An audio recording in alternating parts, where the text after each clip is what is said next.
Sports Hall of Fame. We welcome you tonight to our 43rd banquet. We also would like to let you know that this is the second year that the banquet will be Zoom, and everybody should have received a pink letter saying what the Zoom channel was, all because of Ben Erickson. Ben, raise your hand in the back. Ben is in charge of putting us all together. The Zoom presentation, along with the screens that you will see pictures all night long of outstanding people in our organization / inductees, scholarship recipients, etc. So they'll be up there on the screen tonight. Without further ado, I would like to bring Ron Lang up here, please. Ron is the former president of the Elgin Sports Hall of Fame. Ron Lang.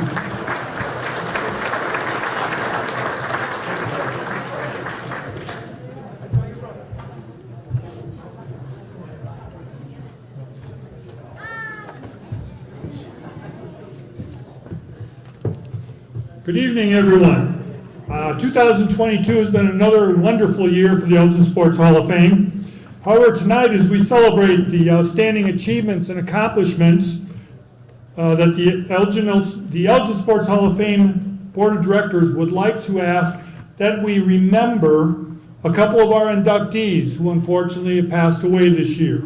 Earlier we lost Robert Red Farney, an inductee back in 1982 who was an all-round athlete, and we also lost Coach Bill Hofstetter from Larkin High School, who was an inductee in 1996.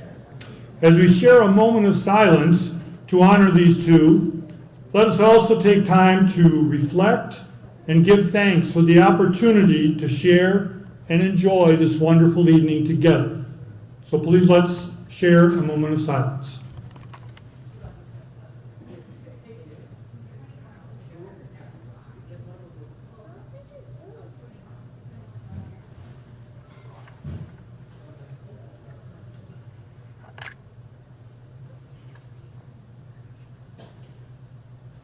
Thank you, everyone. Have a great evening.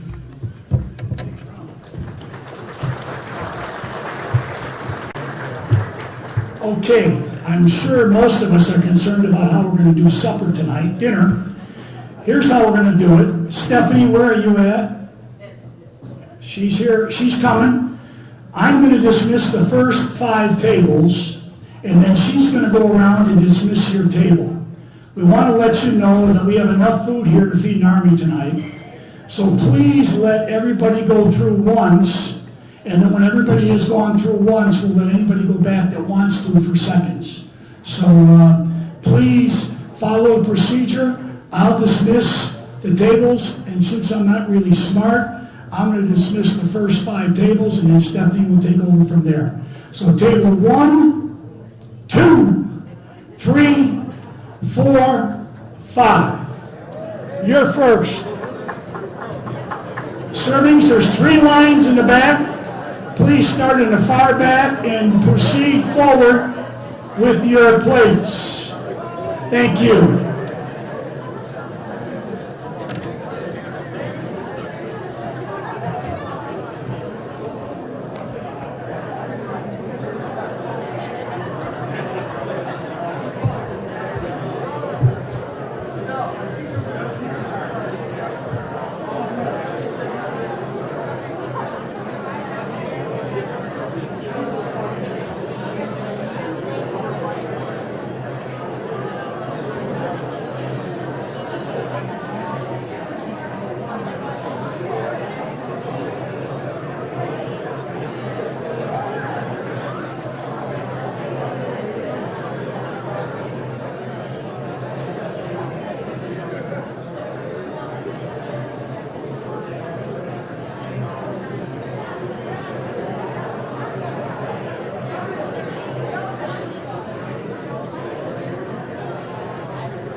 Okay, if anybody would like to go back for seconds, please feel free to go there now.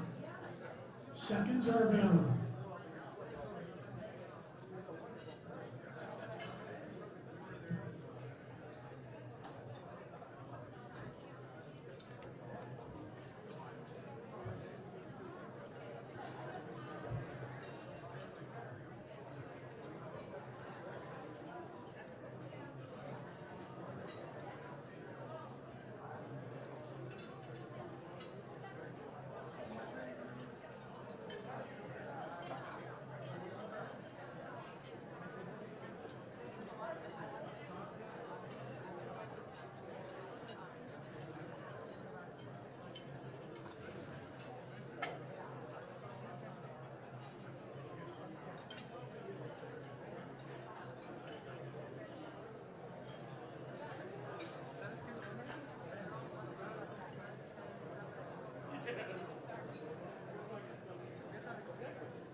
Yes.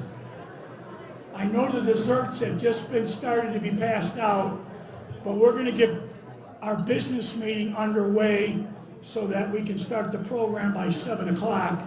I'd like to bring up the Vice President of the Elgin Sports Hall of Fame, Scott Mason.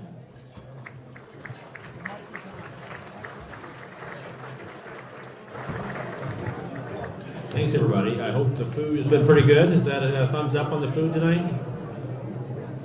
Hey, we just got a little bit of minor board business. For anybody who is a member of the Hall of Fame, we have a lot of volunteers that participate to make this a special event tonight. And we have some members who are up for their 3-year term. So I'm going to call their name on. If they're here, they can stand up. Ken Barnhart, Darren Carter, Jim Harrington, Craig Lamp, Mark Scharf, Mike Strasser, Corey Topple, and Gus Vaughn. These individuals are up for a 3-year term, and for the members of the Hall of Fame, I need a motion to approve these individuals for a 3-year term. I have Mike Wall, and I need a second, Frank Solari. All in favor, just raise your hand if you are a member of the Hall of Fame. All right, I got a few claps there too. Anyone against? Unanimous. All you guys are for a 3-year term. So hope you have a good night tonight. I'm going to bring Jim back up to get the ceremony started. Thank you.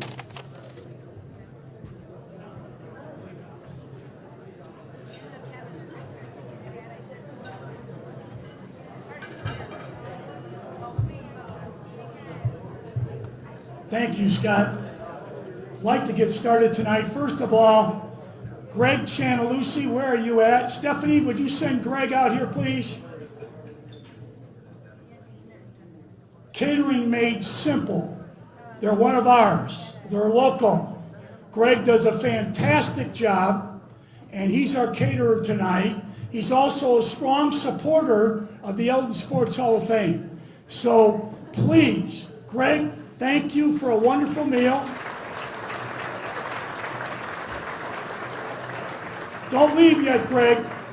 Greg also donated those cakes for the inductees, the Vic Massey, and the Lifetime Achievement. Those were all from Greg Chantalucci. So if you didn't see them yet, hopefully one of the special people tonight will show you their cake. But it's sheet cakes made for our inductees, Vic Massey, and Lifetime Achievement tonight. Greg, thank you so much.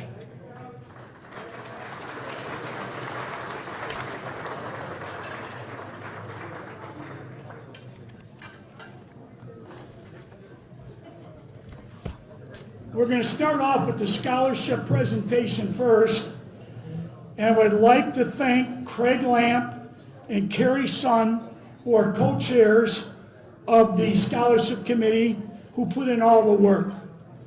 The pictures of the recipients will be on display at our wall here at the Rec Center for the next year. 30 student athletes will each receive a $1,700 scholarship tonight from the Elgin Sports Hall of Fame. That is a total of $51,000. For you people who have been around for a while, that brings our donations to over $724,000 since this organization started. $724,000 in scholarships.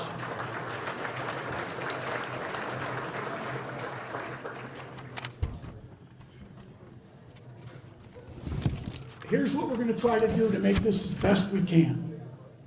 I'm going to call up the scholarship presenters, if the athletic director is here from their school, and the recipients by the school. As you follow along in your program, you will see the scholarship winner. Please stay in front until the members of your school have all been announced. We will then ask you to step aside to get a picture. Bruce is our cameraman tonight, picture taker. He will tell you where he wants you for pictures, and please get your picture taken with him. We will also ask that the parents that are here tonight, if you are not accepting on behalf of your son or daughter, please stand when he or she is announced. Burlington Central up first. Up on the wall, Ben Erickson will have the program. Pictures of each one of the scholarship recipients, as I talk about them, will be seen on the screen. So hopefully you get an idea of each of these kids. Burlington Central, first up, Taylor Charles. She was unable to be here tonight. She's at Princeton University, but her parents are here. Kevin and Shane will be accepting on her behalf. If they would please step forward, one of them.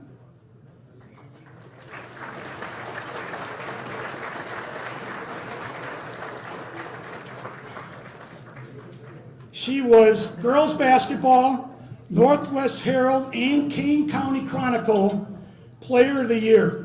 First team IVC All-State, second team AP All-State, Taylor Charles. Next up, Gavin Sarvis. He's attending at Loras College. He is not with us tonight, but his mother, Kaylee, will accept on his behalf. Two-time All-Conference in football and basketball, Fox Valley Defensive Player of the Year in football, All-State second team IBCA in basketball, Gavin Sarvis. Thank you, Burlington Central. Next up, Elgin Academy. Craig Pinson, will you please come forward? Athletic Director at Elgin Academy.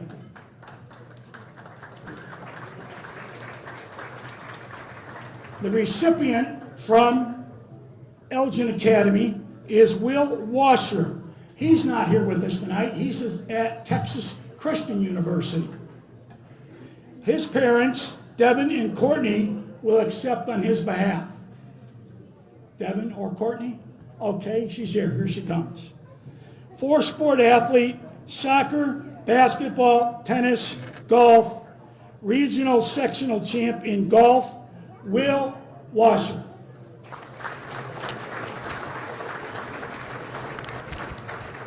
Elgin High School, Athletic Director Paul Pennington, come forward, please.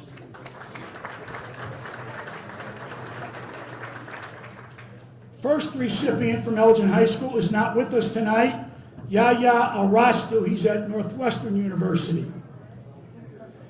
Second recipient, Sarah Caldwell. She's not here. She's at Cornell University, but her mother, Janet Stewart, is here, who will accept. She was upstate all-conference girls track and field, IHSA state qualifier in a triple jump, Sarah Caldwell.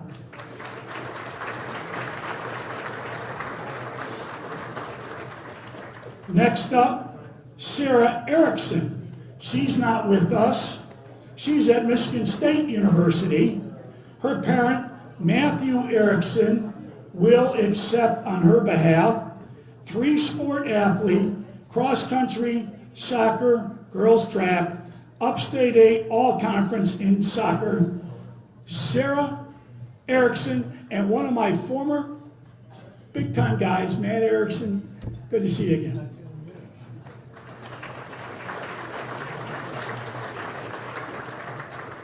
Sydney Galson, she's here with us tonight. She's attending UIC. Please step forward. Her mom is with her, Urindari Galson. She's a three-sport athlete, tennis, dance team, badminton, upstate 8 all-conference dance team, Sydney Galson.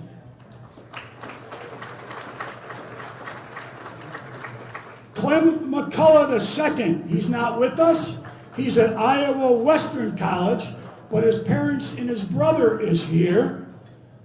Clement and Dee McCullough and his brother. One of them, please accept. I know I'd see you again. Two-sport, football and track, upstate 8 all-conference in football, honorable mention, all-state football, Clement McCullough II. Ethan Spitzer, he's not with us. He's at Iowa State University, but his dad is here. Jeff Spitzer will accept on his behalf. two-sport athlete, baseball and bowling, upstate 8 all-conference in bowling, sectional qualifier in bowling, Ethan Spitzer.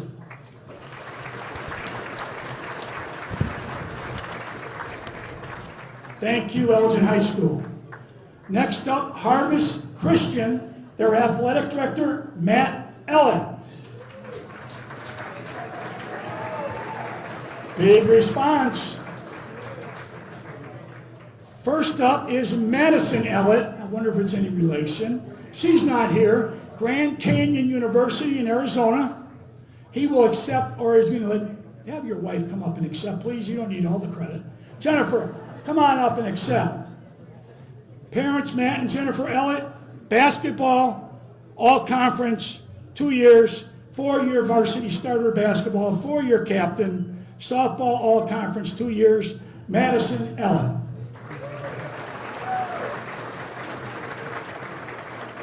Next up, Cannon Lambert. He is with us, all the way from Howard University in Washington, D.C.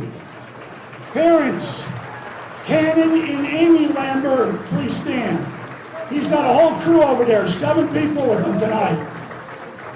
3-sport athlete, 4 years track, 4 years cross country, 2 years basketball, all conference, all state in track and cross country, Cannon Lambert.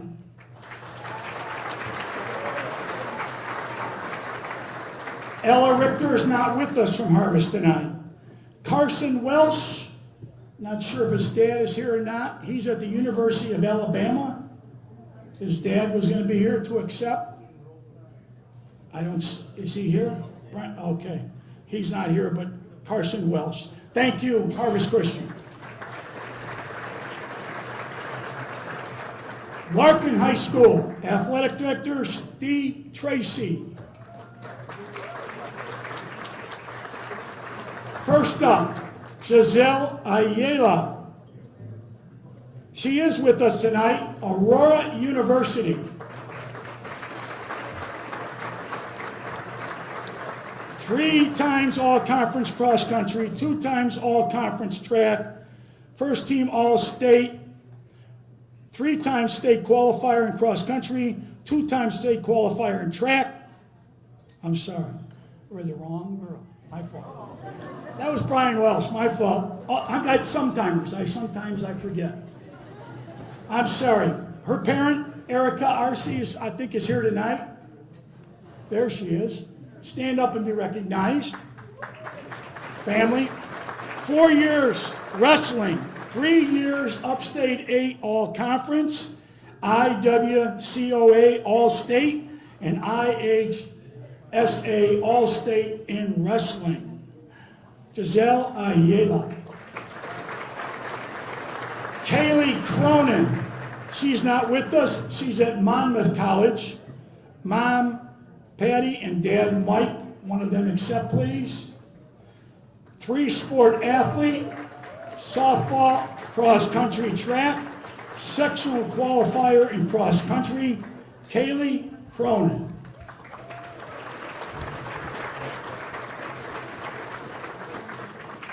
Adriana Escobar. She's with us. She's at ECC. Her parents are Rodrigo and Natalie Escobar. 4 years softball, National Honor Society, Adriana Escobar.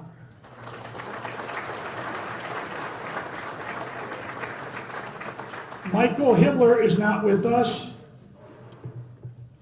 Fernando Perez Jr. is not with us.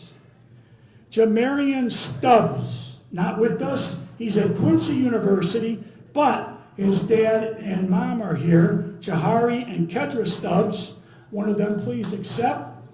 3-sport athlete, football, basketball, track, 3 times all-conference football, 2 times all-conference basketball, 2 times all-conference track, Jamarian Stubbs. Thank you, Larkin High School. St. Edward Central Catholic High School Athletic Director P.J. White. First up, Brooke Biggins. She is with us from Marquette University. Okay, late scratch, I'm sorry. Dad is here. John. And Gail is here also, I think. Smile, please. Be recognized. Basketball, 4 years, all conference. Conference most valuable player. Third leading scorer in the history of St. Ed's, over 1,600 points. Volleyball, 4-year starter. 2 years all conference. And found a year to play soccer also. Brooke Biggins. Max Kaufman is with us from Lake Forest College. His parents, Lou and Michelle Kaufman, please stand. 3-sport athlete, football, basketball, baseball, all-conference team captain in football, Daily Herald All-Area, Max Kaufman.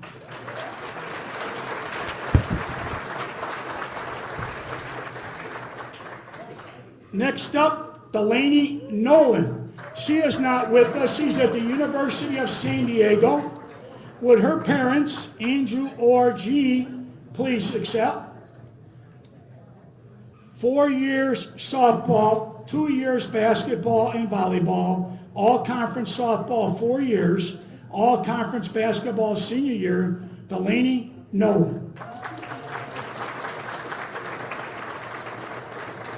Sophia Scheider is not with us. She's at Marquette University, but her mom and dad, Tim and Deanna, will accept. 4-sport athlete, cross country, basketball, soccer, track, cross country sectional qualifier in all conference in track, soccer sectional qualifier, Sophia Scheider.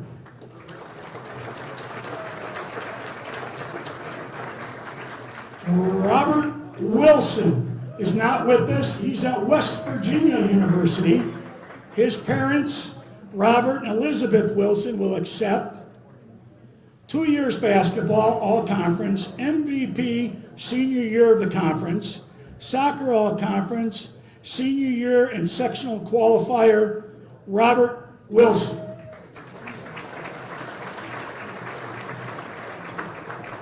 Thank you. St. Edward Central Catholic High School. South Elgin High School. First recipient, Alexis Salazar.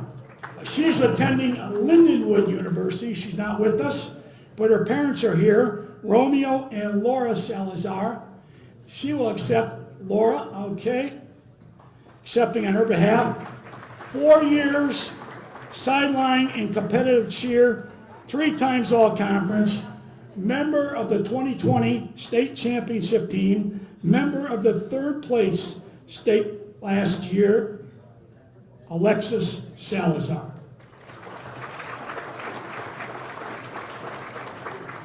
Kendis Wiley. He's with us tonight, Illinois State University. Parents, Napoleon and Cynthia Wiley, please stand and be recognized. 4-year varsity basketball player and team leader, Kendis Wiley. Thank you, South Elgin High School. Next up, Westminster Christian High School. Justin Glanzer, not able to be with us tonight. He's at Lancaster Bible College in Pennsylvania. His parents have moved to Fort Myers, so a good family friend, Scott Mason, will accept on his behalf. He's a 4-year soccer player and basketball player, 1-year golf, all conference basketball senior year, Justin Glanzer. Carla McKnight, she's with us tonight. She's attending ECC. Here she comes. Her parents, Don and Karen McKnight, please stand, be recognized. 4 years volleyball, 1 year basketball, 1 year soccer, Carla McKnight. Thank you, Westminster. Next up, ECC, Elgin Community College. Presenter, Kent Payne, the athletic director.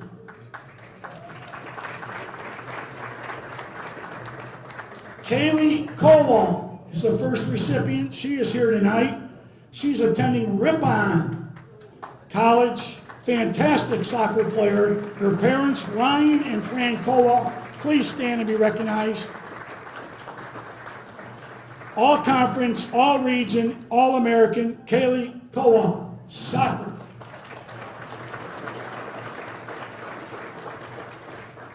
And Jordan Wilkins was not able to attend tonight. Those are the people from Elgin Community College. Those are the 30 scholarship recipients for this year. Congratulations to all of you and best of luck in all of your future endeavors.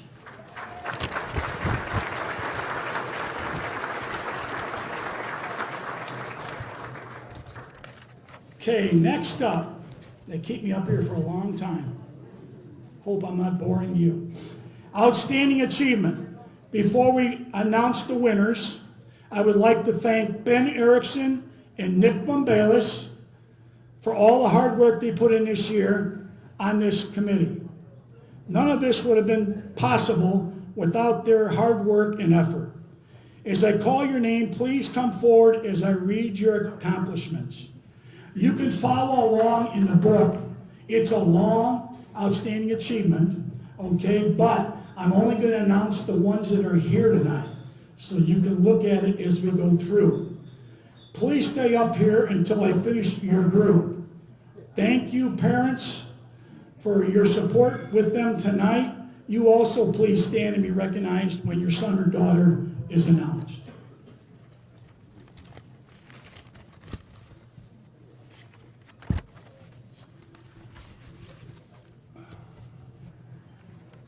Youth group. We're starting off with the youth group tonight. First up, August Berry for track and field, Elgin Road Warriors.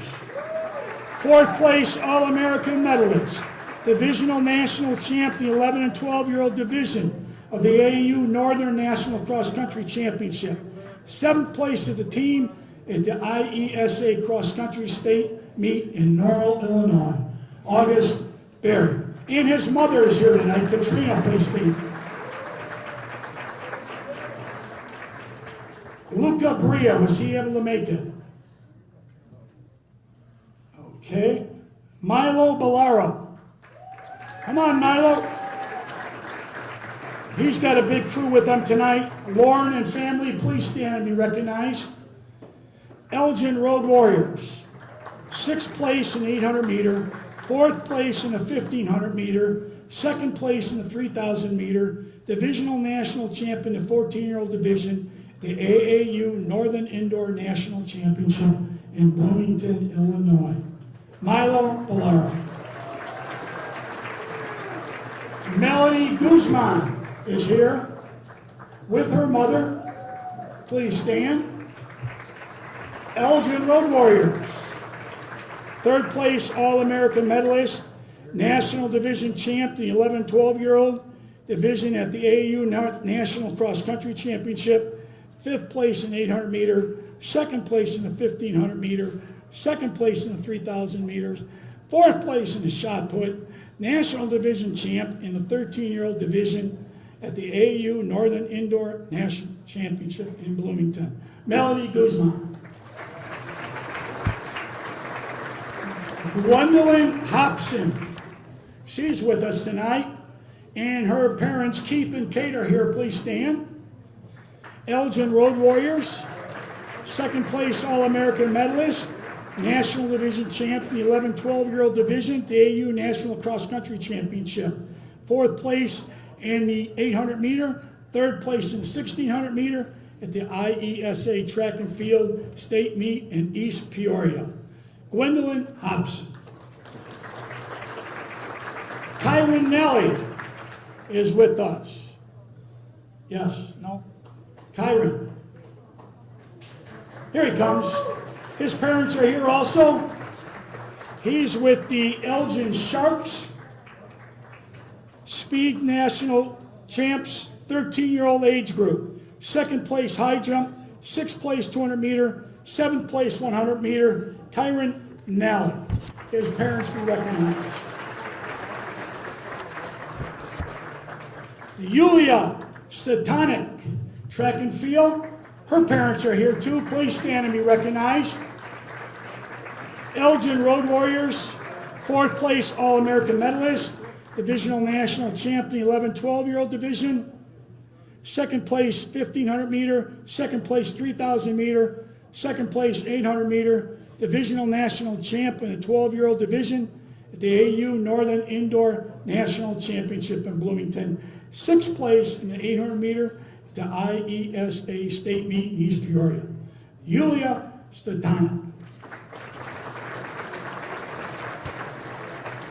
Mario Zambrano, Elgin Road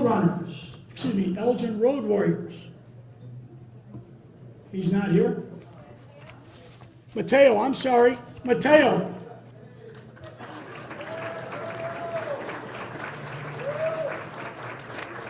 Would his parents please stand and be recognized? Elgin Road Warriors, sixth place All-American medalist, divisional national champion of 13-14-year-old division at the AAU Northern National Cross Country Championship. Mateo Zambrano. Leslie Urastegi. Her parents are here. Have them please stand. Elgin Road Warriors, seventh place All-American medalist, division national champ, 13-14-year-old. Fifth place 800 meter, sixth place 1500 meter, second place 3000 race walk, second place shot put, division national champion of 14-year-old division at the AAU Northern Indoor National Championship in Bloomington. Leslie Urastegi. Thank you to the youth group. Pictures? Pictures over here, please. Next up, the high school group. Giselle Ayala, wrestling, Larkin High School, IGSA All-State, girls wrestling state finals, fourth place in the 150-pound class. Giselle Ayala.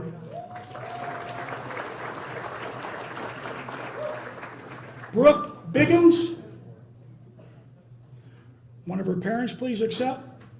St. Edward Central Catholic High School, 2022 Conference Player of the Year, 1,617 career points, third in school history. Brooke Biggins.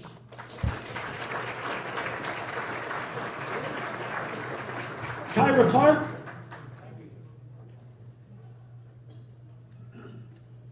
Okay, David Durantes, track. David with us.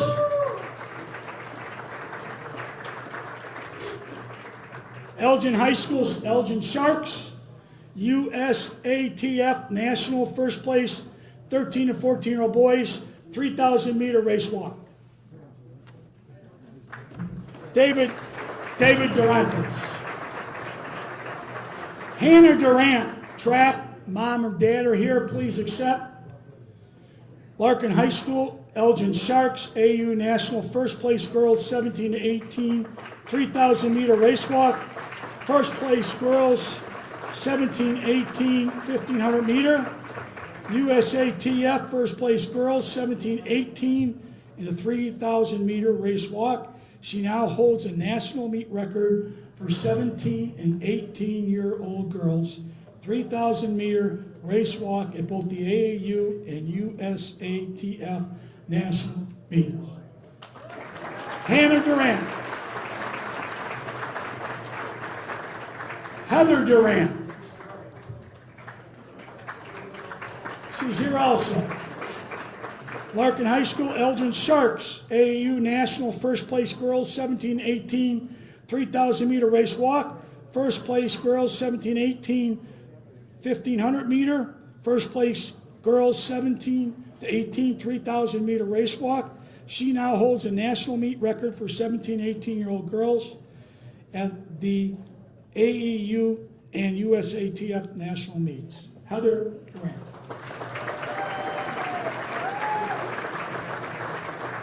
I think I switched to 2 girls, but I apologize. Hannah and Heather, I told you sometimes they're kicking in. Maria Ferrer, wrestling, Larkin High School. IHSA All-State, IHSA Girls Wrestling State Finals, 4th place in the 170-pound weight class. Maria Ferrer.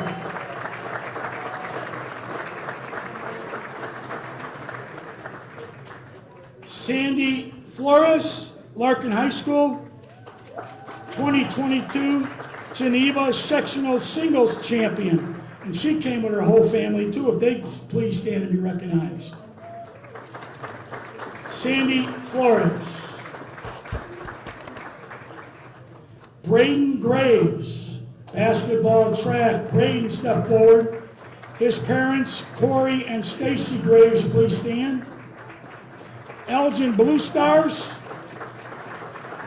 Elgin Special Olympics, 2nd place, state basketball tournament, 2nd place softball throw, 5th place 100 meter, Braden Graves.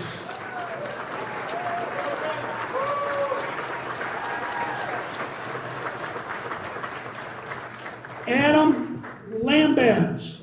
His mom and dad are here, Safe and Nancy. Adam, please come forward. Elgin High School, Upstate 8 Conference champion in wrestling, 285-pound weight class. Adam Lambaz.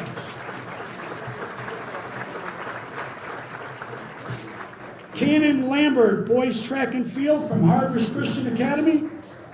IHSA 1A State Track and Field Championship, 400 meter, finished in 4th place.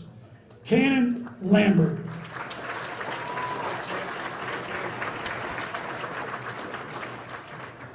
Clement McCullough II, one of his parents or brother, please come up to accept.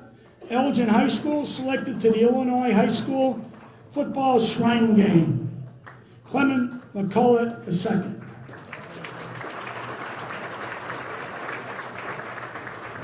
Delaney Nolan, St. Edward Central Catholic High School, 3rd all-time IHSA record holder for the most consecutive hits in a season with 15. Delaney Nolan.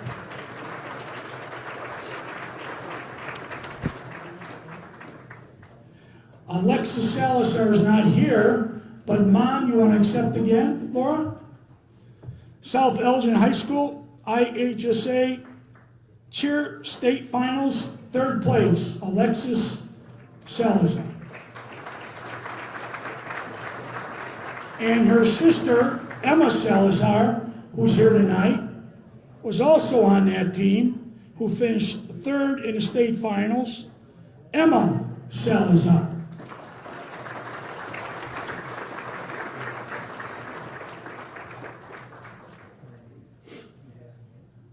Jamarian Stubbs, one of his parents or brother, step forward. Larkin High School, IHSA 3A boys, 300 meter hurdles, state finals, 4th place. Jamarian Stubbs.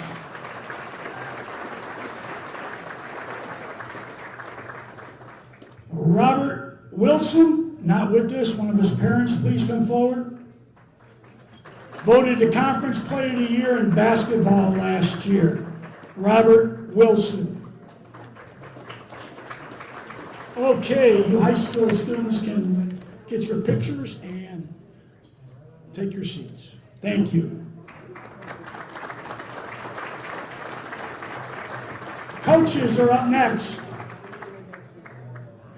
Darren Carter, boys basketball, Larkin High School, 2021 undefeated Upstate 8 Conference champions, 18-0.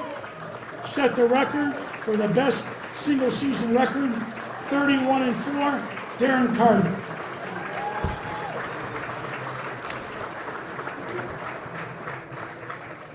Mike LaPrairie, Elgin Blue Stars coach. Coached the Illinois Special Olympics to the 2nd place in the state basketball tournament this year. Mike LaPrairie with a couple of his players.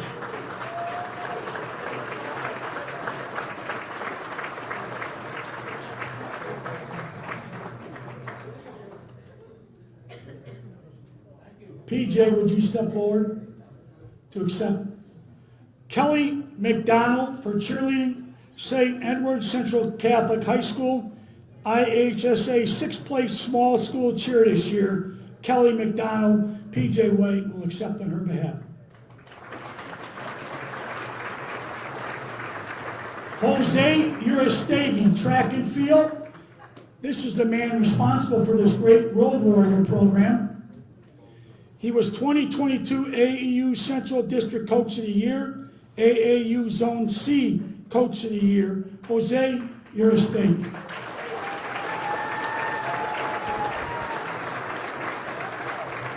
Okay, coaches, thank you. Teams this year. Larkin High School, don't leave, Darren, PJ, and Mike LaPrairie, don't leave. Larkin High School 2021, undefeated upstate conference champs, 18-0, set the record for the best single season record in school, and they will get a certificate for their school to display. Larkin High School boys basketball, Darren Carter. St. Edward Central Catholic High School, PJ White, please accept for the girls cheerleading 6th place small school team cheer. Elgin Blue Stars basketball, Mike, don't leave. Special certificate for the school, for the team, a team Special Olympics basketball, 2nd place in state, Elgin Blue Stars.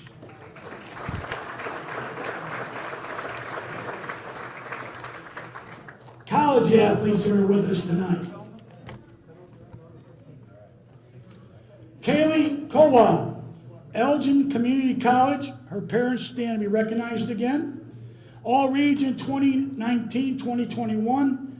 NJCAA 2nd Team All-American 2021. Kaylee Kowal.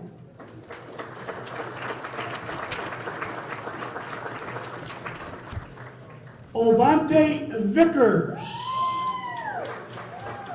Men's football, Judson University. NCCAA 1st Team All-American, NAIA All-American Honorable Mention, Ovante Vickers. Thank you, college athletes. Last but not least, our adults. Bob Borzak, track and field cross country, Larkin High School, inducted into the Illinois Track and Cross Country Hall of Fame this year, Bob Borzak.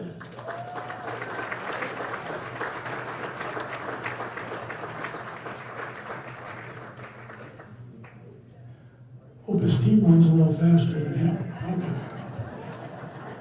John Gazdick, basketball, St. Edward Central Catholic High School, IBC Hall of Fame inductee, friend of basketball. John has been the scorekeeper at St. Edward's for 44 years. John Gazdick.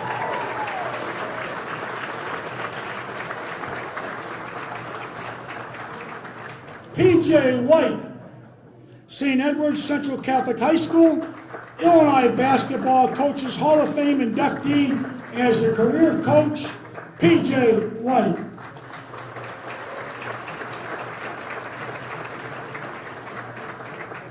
Sandra Zappia, triathlon. This is unbelievable.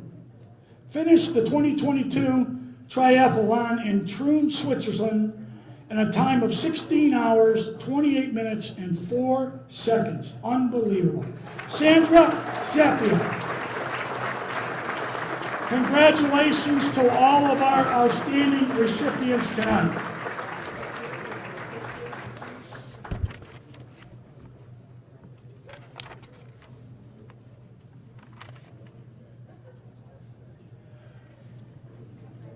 Mayor David Captain is here. Mayor, are you with us? There he comes. The mayor of the great City of Elgin High School, Mayor David Captain, for a special presentation tonight.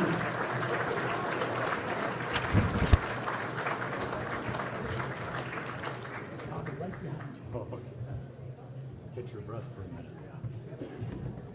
Thank you very much. And look at the sign behind me, and it talks about how this group is a part of the sports history and the community in the city of Elgin. And I think it's a little bit more than that.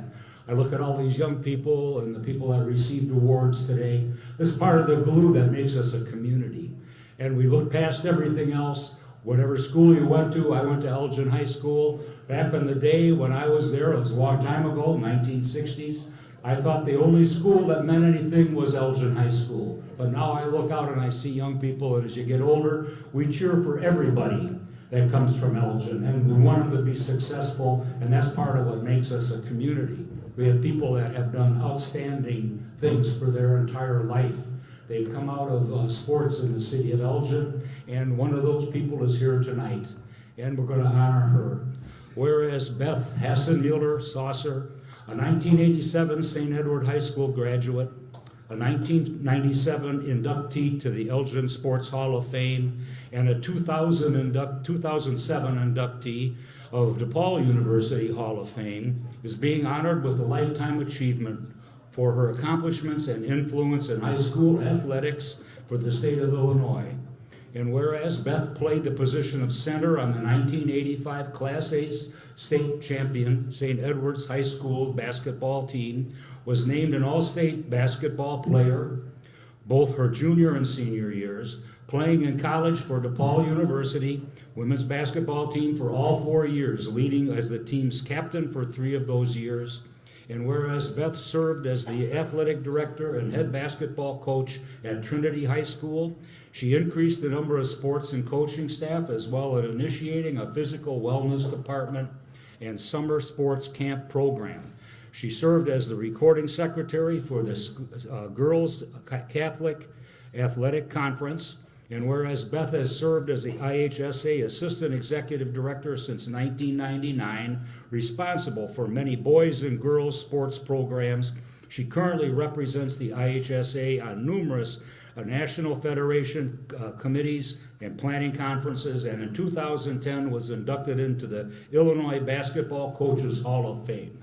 And whereas Beth Saucer is recognized for her lifelong commitment to youth sports, expressed throughout her career of service in coaching and leadership for many athletic organizations, by showing her dedication to assist to creating a healthy, supportive, and evolving sports community, and continually striving to emulate and emphasize the importance of wellness.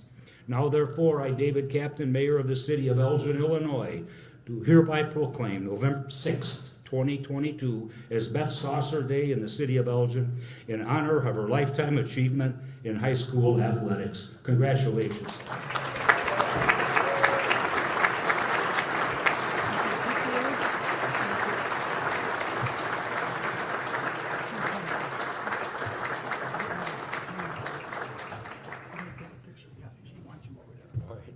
No, not yet, not yet, not yet. You know what?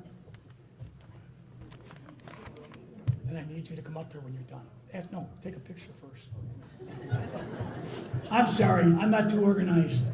I just want to say a few words about Beth before she comes up here. We turn the mic over to her.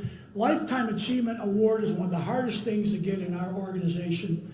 It's somebody who was already an inductee who put in more than just their athletic accomplishments to get into the Hall of Fame. She's put in many, many years past her accomplishments to get an award like this. There's only 5 people ever been given this award, and she's the 5th one. I've known Beth for many years. She epitomizes everything that our organization is all about. Star athlete at St. Edward's. Doug Bruno, friend of mine from DePaul University, told me he's one of the best he ever had. Captain, everything in the team. From there, she went on to her professional career, and she did things to support student athletes. Always, always, always moving forward, doing what she could possibly do to help kids out. She eventually ended up at the IHSA, where she has been working for a long time and once again doing what's best for student athletes. She is truly an amazing individual who deserves this Lifetime Achievement Award. Without further ado, I introduce Beth Hassenmiller-Saucer as our 2022 Lifetime Achievement recipient.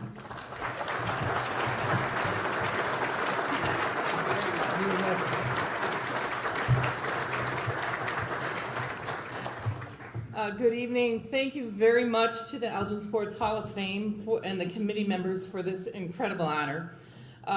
Thank you for the work you do to recognize the work that present, past, and future student athletes and community members give and represent Elgin area. Especially in the year of Title IX, being the 50th year, I appreciate it even more because the support this community gave back in the old ages when I was around in high school, I'm a direct recipient of the effort this community put into female athletes. So I really do appreciate that. When Ron contacted me about this award, I was speechless because this type of honor is not something you work for. I mean, my goal is to give opportunities what other people have given me. And so I guess this recognition also confirms that I'm a mature administrator, an experienced administrator, and the next step is like dinosaur category, but that's okay, we'll keep working. Although I'm standing in front of you right now, my being here is as a result of support and guidance from so many others, starting in grade school, my earliest memories of sports. And you know, you have family, friends, teammates, coaches, administrators, mentors, media, coworkers, peers, the list goes on.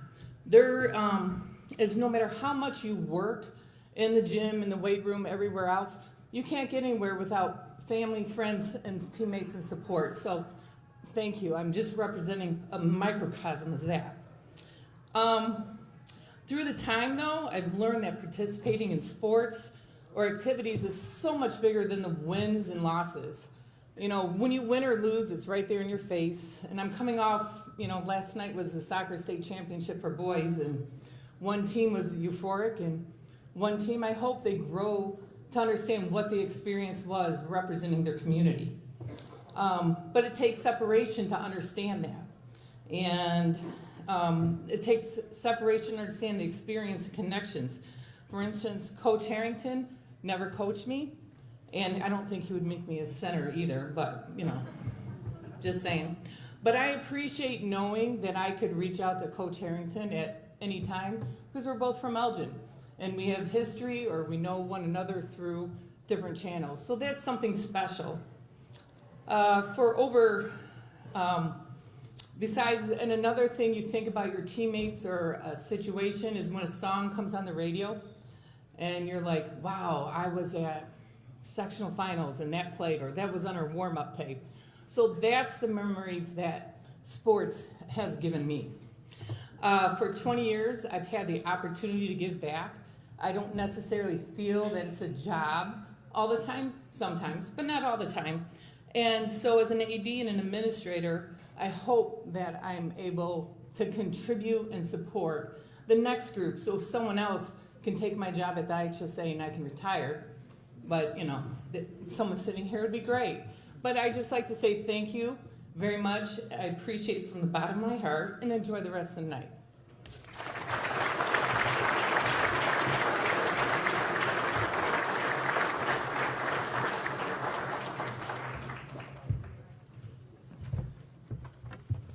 Ron Lang, please.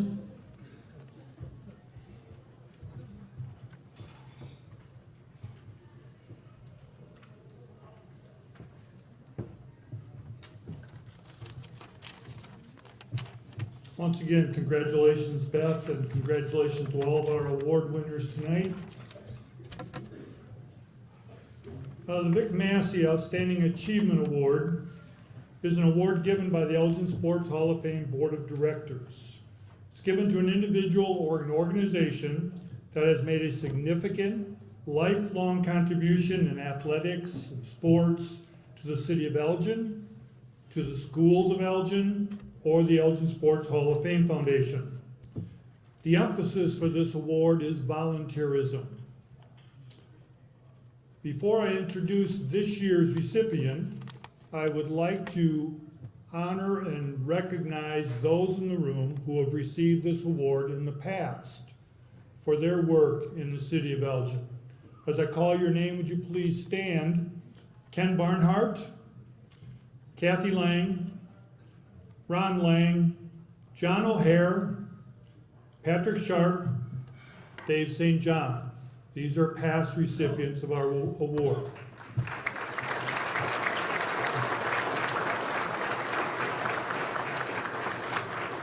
The 2022 recipient of the Victor Massey Outstanding Service Award has gone above and beyond giving his time to the youth of Elgin, as he has spent 16 years coaching Pee Wee Pop Warner football.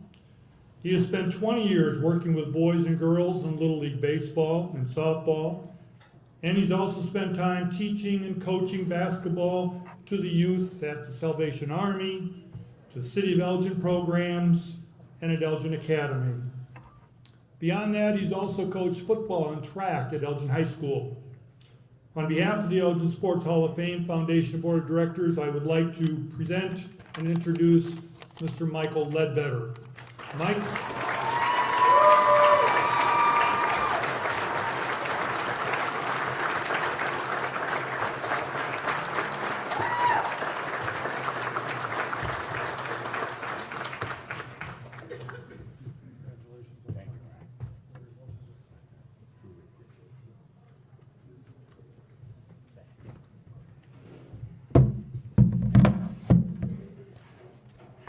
Thank you, everybody. I have great appreciation for this award I'm receiving tonight.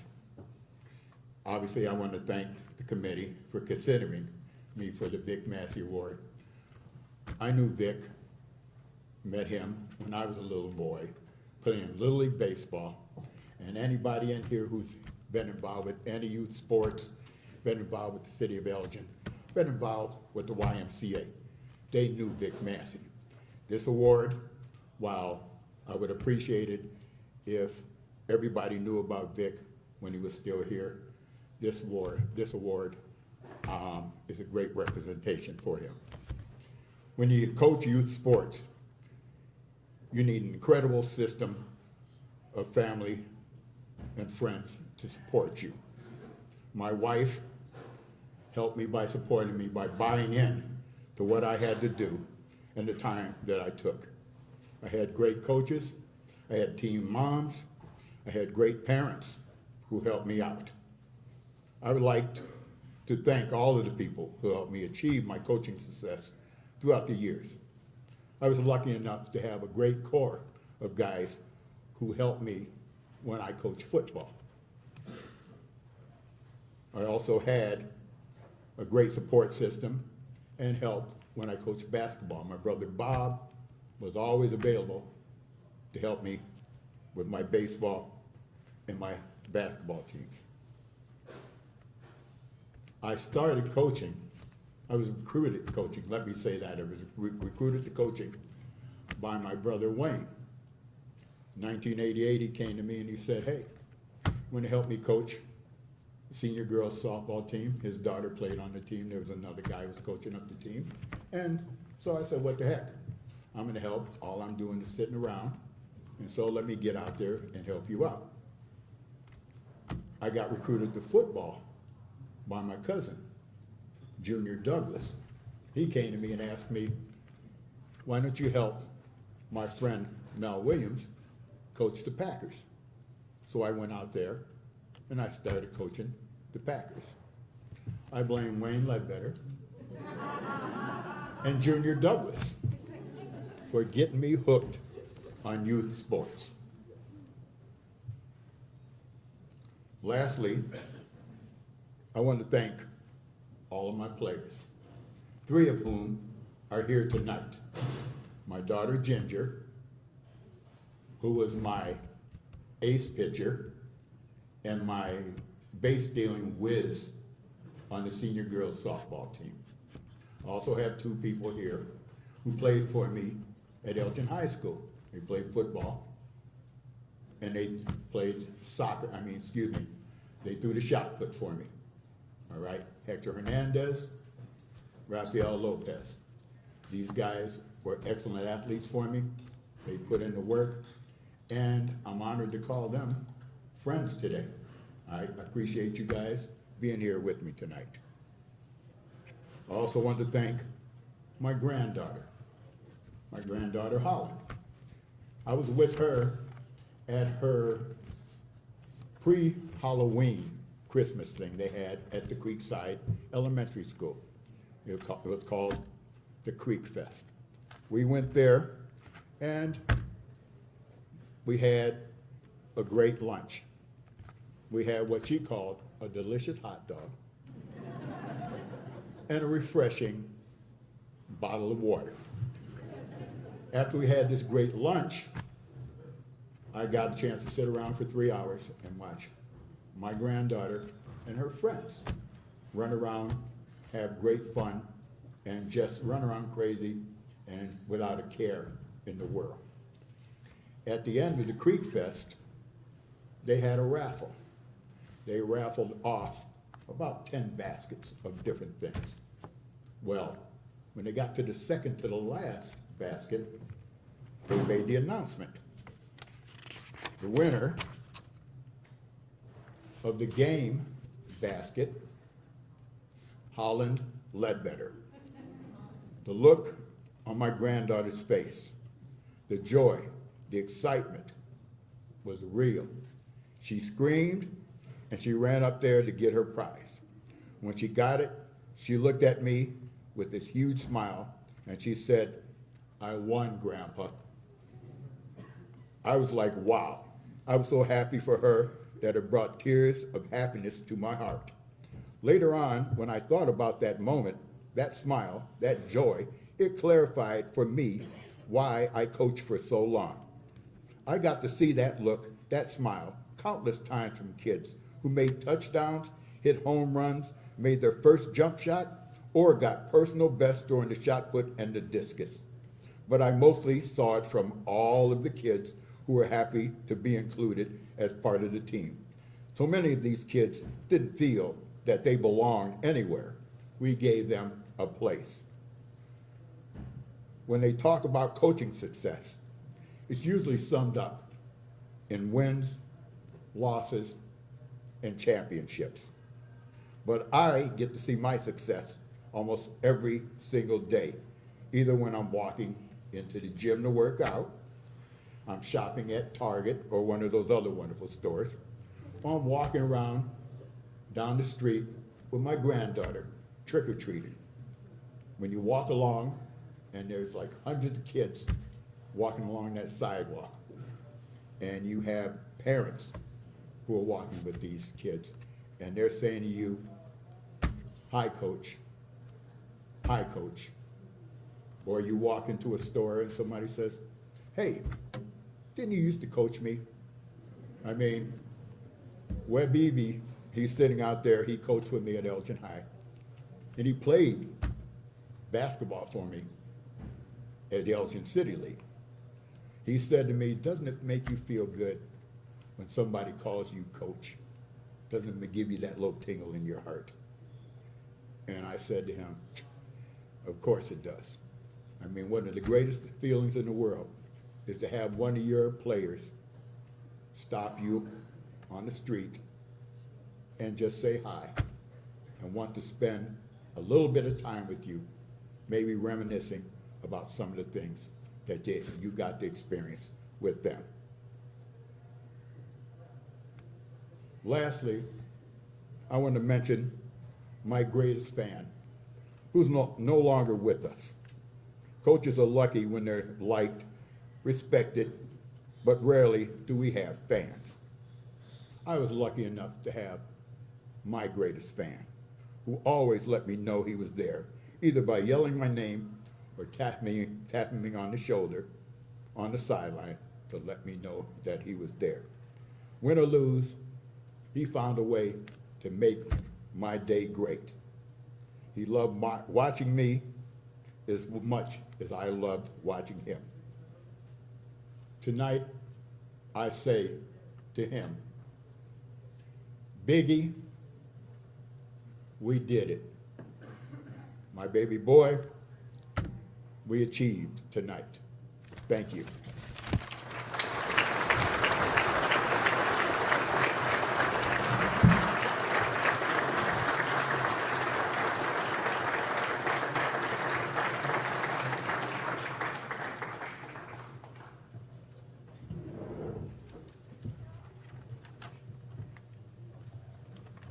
Each year, the Board of Directors recognizes up to 2 teams from Elgin's past that achieved outstanding success. These teams are nominated by members of our foundation for such accomplishments as placing or medaling in state tournament competition, having an undefeated regular season, or competing in the state tournament finals.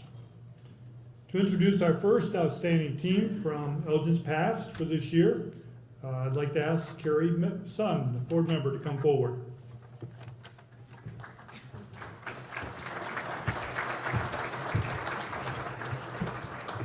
Good evening. I have the honor about talking about a team that took, basically was, anybody who lived in Elgin felt it probably was the best basketball team that ever was put together. They didn't win state, they went downstate, they lost in the Elite Eight, but they had a record of 27-2. They lost to West Aurora twice, they beat West Aurora once, and they also beat a very strong powerhouse team twice, Proviso East, once in the Proviso West tournament and in the Super Sectionals. We have members of that team here today, and we have one member who's going to speak about that team. And if they would come up, it's the 1972-73 Elgin High basketball team. Terry Drake, can you come on up? Who are the players?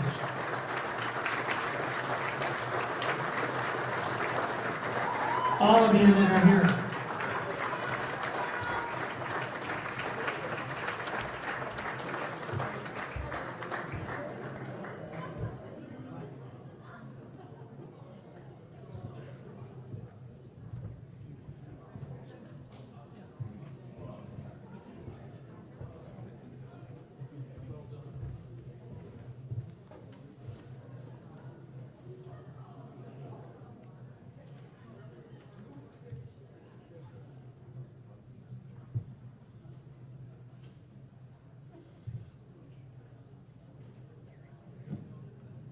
Where's Tom? So all these tall guys in the middle, we're juniors on a team, and we're all outstanding starters and players as seniors. Dan Bennick, Tom Hale, Randy Ellis, Bruce Bew. On the ends, Steve Corrin, our super sub, and on the other end, our point guard and inspirational leader, Tom Cook. I also just want to mention the other players who are unable to be here tonight. So the seniors were Jay Gelmacher, Tim Jones, Andy Captain, Jeff Wilkins, Steve Roth, and juniors Ed Barty, Tom Hudgens, and Larry Strohmeyer. It was a great year. I also have to mention our coach, Bill Chesborough, who was in his prime, and what an incredible year we all had. So on behalf of the team, we're very honored that we've been inducted into the team recognition part of the Elgin Sports Hall of Fame. We're very proud and we're very honored. Thank you.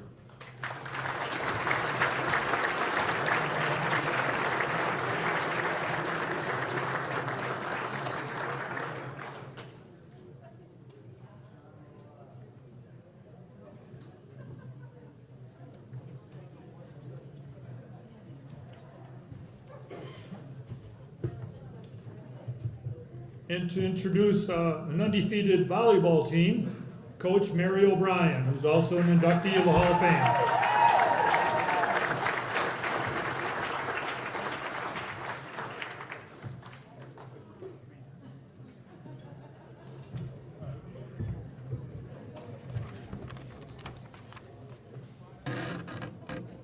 I would like to acknowledge and thank John Radke for his contributions to the advancement of girls and women's sports through media. It's been a pleasure to have him around. I would also like to acknowledge and thank my coaching partner, Dennis Seguino, who cannot be here tonight, but had a major positive influence on the success of this team and many, many others. I would also like to thank the Elgin Sports Hall of Fame for honoring the Larkin undefeated Upstate 8 Conference volleyball champions of 1997. Their season record was 35-2, the best season record of any team that I ever coached. There were teams in the conference that we might have been expected to beat, and we did. To beat teams from St. Charles East, St. Charles North, Waubonsee Valley, that was not a given. But they beat them too, each, twice, at home and away. To win a volleyball match, you must win 2 out of 3 games. The most amazing thing about this team, this undefeated season team, is that they never went a 3rd game in the conference. Winning 14 matches, sweeping them all in 2 games. Pretty amazing. To give you an idea of the talent of this group of players being recognized tonight, I'd like to share with you the statistic of 20%. I was the Larkin volleyball coach for 27 years. During that time, I was privileged to have teams that won a little over 500 matches. Of these 500 wins, the players being recognized tonight during their 4-year career at Larkin were on teams that won 20% of those 500 wins. Me, 27 years, 500 wins. Them, 4 years, 20% of 500. Pretty amazing. Now let's meet these exceptional players. Megan Bogren, Benetato. Lindsay Baldwin Hunter. Lindsay Jensen. Rebecca Oyen Kurtz. Trisha Gulo Michaels. Vicki Ludlow Moore. Tony Milan Klopp. Jenny Fisher Gradice. And 3 players are missing: Amanda Abernathy, Marianne Egan, and Jill Engel Pluckstall. Jody Pluck has a few words to represent the team.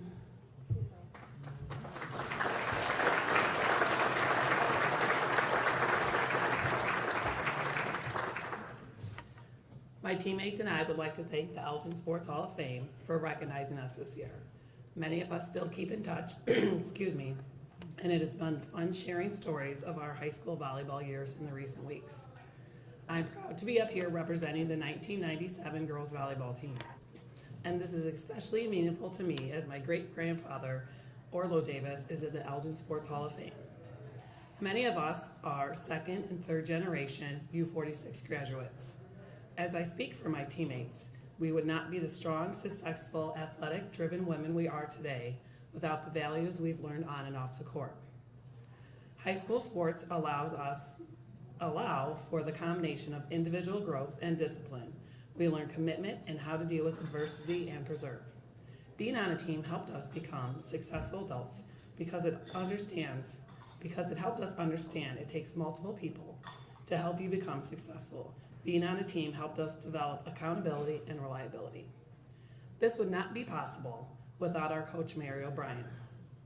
OB was huge on teamwork. We can all still remember some of the team building activities that we did in practice, which obviously were good life lessons too. She held us accountable on and off the court. We are a group of teenage girls that did not always make the best decisions. Inside or outside of the gym. Some of us may have gone to Colonial during the school to get their famous cheese soup, or missed a Labor Day practice because they were stuck visiting ISU. OB made sure these bad choices were met with consequences. Hard work and dedication was modeled to us by our assistant coach, Dennis Seguino. Gino was an unpaid volunteer assistant coach. We all remember his motivational talks before the game. He had many inspirational sayings that always started with yo. Perseverance is failing 19 times and succeeding the 20th. You must think like a winner to be a winner. Find a face. He introduced us young girls to strength training. He spent countless hours on the off season teaching us how to lift the correct way. Although the smell of the basement weight room at Larkin still haunts us to this day. We are forever grateful for his commitment. He has made us stronger. Gino has been battling illness for the past few years. He will come home tomorrow to live out his final days with his family and his beloved dog. We are forever grateful for the impact OB and Gino have had on our lives. Several of us have spent many years coaching this amazing sport. I just finished my 17th year as the varsity volleyball coach at South Elgin High School. As coaches, we try to instill the values and life lessons into our teams, and we know just how impactful coaches are and how these life lessons will carry them through adulthood as they face life challenges. I tell each of my teams I have great high school memories and I want you to have your own. And we have OB and Gino to thank for these amazing school memories. Thank you.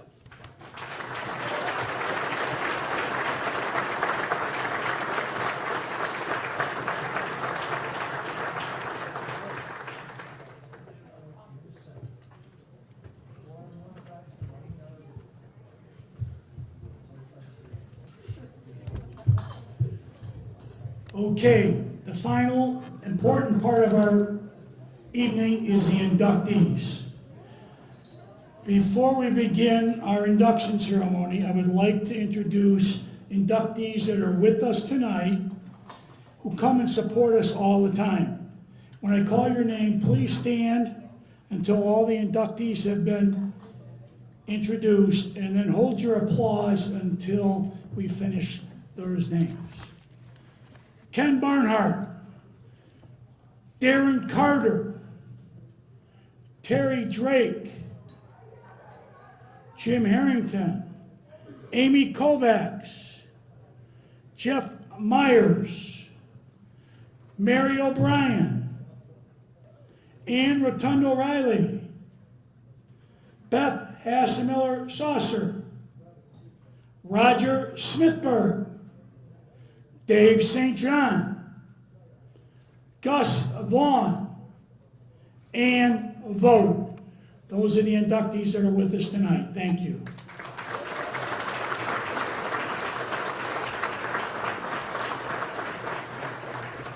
The way we'd like to do this tonight is have the presenter, he or she who is introducing the inductee, to please put the ribbon around their neck, present them their plaque, and you'll end up taking a picture over here in front of our backdrop. First up, Jenny Atkinson, the daughter of Bruce Bazzali.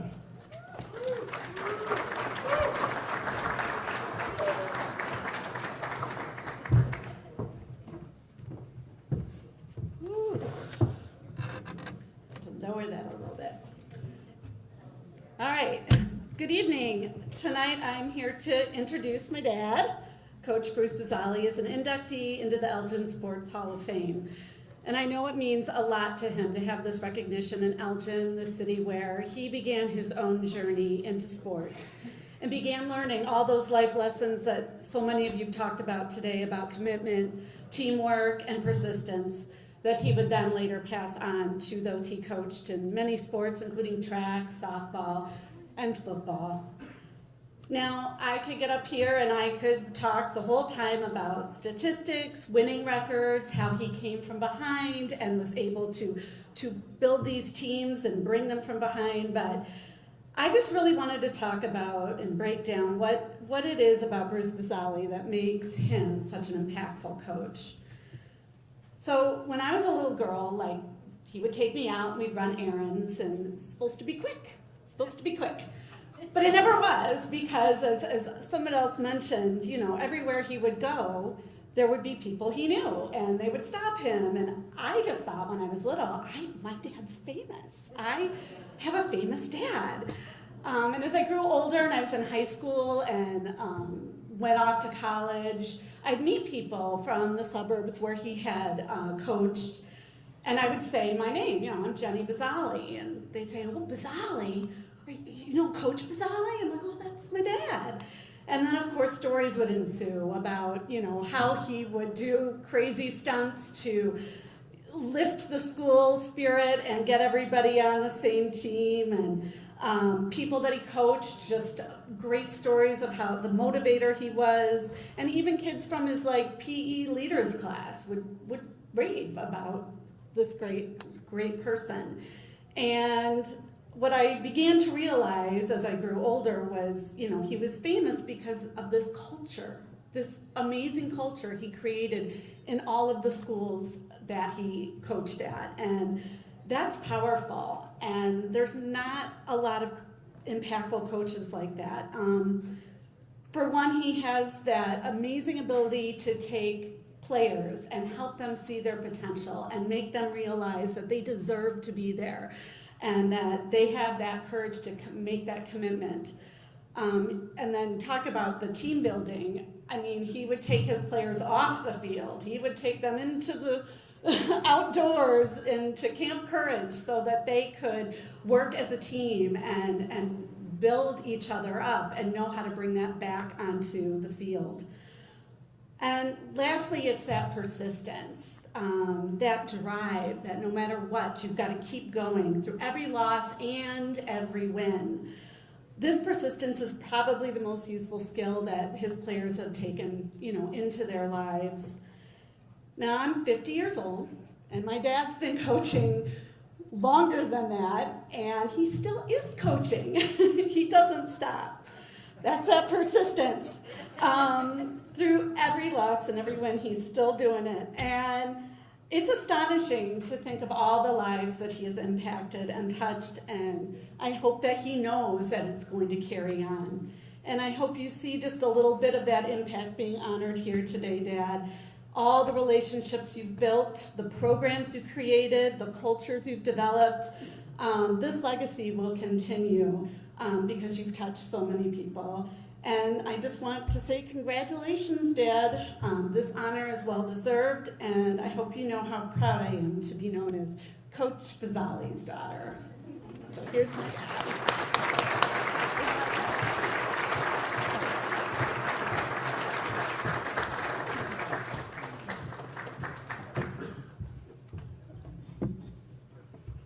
I gotta be careful that she doesn't do this with it, though.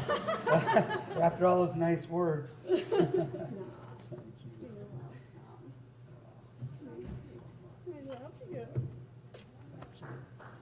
Wow. Well, for a guy that was considered not very smart in high school and, probably wouldn't go very far or do anything, I certainly picked the right person to introduce me to something because they make me look very good. So if you're ever going to get an award, get your daughter or son or somebody to do it because it worked out really well for me. I just got to, first of all, thank the committee for picking me for being in this Hall of Fame. I cannot tell you how much this means to me. And I'm going to try and do this without crying. I got only 5 minutes. And anybody that knows me, for me, I can't talk 5 minutes. I have to talk 55 minutes and then usually 55 minutes more. But I will do as best I can here. Obviously, I'm very ADHD, and that's why I went into teaching and coaching. And I did it because nobody understood me in high school.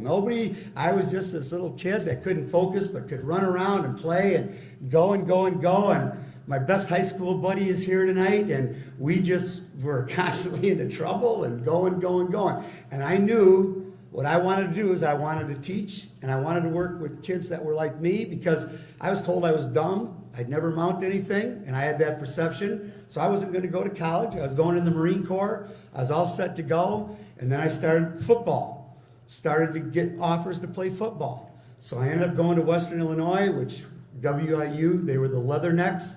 And so I thought that's a good fit for me. WIU also didn't stand for Western Illinois. It was for Where Idiots Unite, and I was able to get in.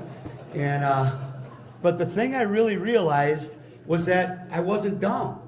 I took the ACT scores, and I listened in class, and even though, well, as much as I could, I listened in class. And I did very well on my ACTs, and that's what got me in. And that's what gave me the break to be able to move ahead and go into coaching and be able to work with kids who are like me and understand what it's like. I was always told I'd never play, I was too small. I had two brothers, one's 1'6'3", 1'6'4". I asked my mom if I was the milkman's kid. She said, no, but your brothers are. And so okay. But I've been blessed, honestly, my whole life. I've had the Lord looking over me, watching over me. I've had a life I can't even explain to you, and friendships. There are people here that I've coached, people that I've coached with, people here that have been with me through the hardest times and the best times. It's amazing, and what a journey it is, and what a wonderful profession it is to be able to coach. And I didn't do it because of wins and losses. I wanted to teach life skills. I wanted to teach, the biggest one of all was overcoming adversity. That was the first thing we would teach. And if we could teach that to kids, football would take care of itself. I was able to get into the Illinois Coaches Hall of Fame. I didn't have a winning record when I got in. And I got recognized because I was able to take teams that hadn't won and build them up. And so they looked at what I did after I was there and not before I was there. And it was just an honor and privilege to work with these kids who people said, you can't do it, and then proved to everybody that we could. I had that little guy syndrome chip on my shoulder, I guess, and I carried it with me everywhere I went.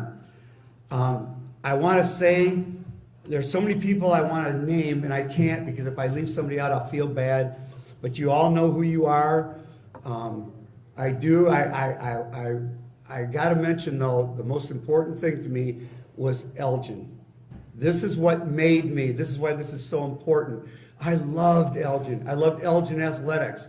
I remember going to games as a little kid, playing football behind the stands or sitting up in the stands and watching Willie Spates run with the ball and Rick Call and all. Geez, these guys, they were amazing. And I just loved them. They were just great. And I wanted to be like them. And then what really got me was I wanted to be like Bill Chesborough. That was the man who made me want to coach. One reason why I'm here is because of him. I know it, because he wanted me in here, and I think people respected that, and I just loved that man. And he had a way that he could talk to you in the locker room, and anybody that played for him, and a couple of you guys did, he would speak to you, but he was speaking to the team, but he felt like he was going right at you, and it was you he was talking to, and whoa, you better shape up, or he taught me that no matter what, you can always come back and win. Thornton, when we were sophomores, he had those undefeated teams. We were down by 2 scores with less than 2 minutes to go in the game, and we won the game, which made me, as a kid, a believer that it's true. It's never over till it's over. He told us we could win, and we went out, and we still did it. And so Elgin gave me this strong background in the athletics and the play, going to Wing Park, going to the Y, being at Elgin High School, wanting to be a Maroon. Then they built Larkin. That was my senior year in high school when they built Larkin, and I lived on the west side, and it changed a lot of things. I loved Elgin, and I loved what Elgin did for me, and I love being a part of this organization. Pete Kovacs is one name I'm going to mention, because if it wasn't for Pete, he's the guy that talked me into applying, who said I should be in there, made me believe I should be in here. I didn't think I deserved this. And if it wasn't for Pete, I probably wouldn't be here. So thank you so much, Kovacs family. Thank you to my family, to my friends and coaches, and all of you, because it takes a city to raise somebody. Well, it took a city to raise me. And thank God that it was Elgin. Thank you very much for putting up with me. Thank you. Oh, wait, I do have one thing I got to do. I'm sorry, I got to do this. As a kid, I dreamed a lot. I had a big imagination, and I dreamed, and I want to leave just one thing with you. This is something that I wrote, and it's about the 3 dreams, okay? And this is how I thought as a kid, okay? It says, in sleep dreams, I take flight to soar the skies throughout the night. I can breathe underwater like a fish. Whatever I want is in a wish. Sometimes scary, I get so wary. I may awake in fear, shaking in my eye a tear. So real, but not. sleep dreams are a crazy lot. In daydreams, my mind will wander to thoughts of life, so much to ponder. I'm lost in a thought of focus and wonder, romantic visions, heroic thunder. Bewildered, befuddled, amazed and spellbound, a steadfast focus locked in my world, I hear no sound. Whimsical fantasies, serious thought of what could be real, but mostly not. Oh, great imagination, you make life fun, but back to reality I always run. So real, but not. Daydreams linger a while, and then are forgot. Those who embark for a dream live a life of hope. It makes each day better and easier to cope. Some dreams may get shattered, but the adventure is what mattered. Dreams we chase are real to me, a chance of something I want to be. These dreams are a vision, a desire in my mind. Just hoping for them won't get me my fine. You may have lots of dreams, don't settle on one, because to improve your life, dreams are never done. When one gets fulfilled, another will begin, striving over and over, again and again. The best part of living dreams is if you miss the mark, just start over. Don't stay in the dark. Find a way. You'll never diminish. As long as you try, it's never unfinished. So real it is. Enjoy the ride. The dreams we chase give fulfillment inside. Thank you.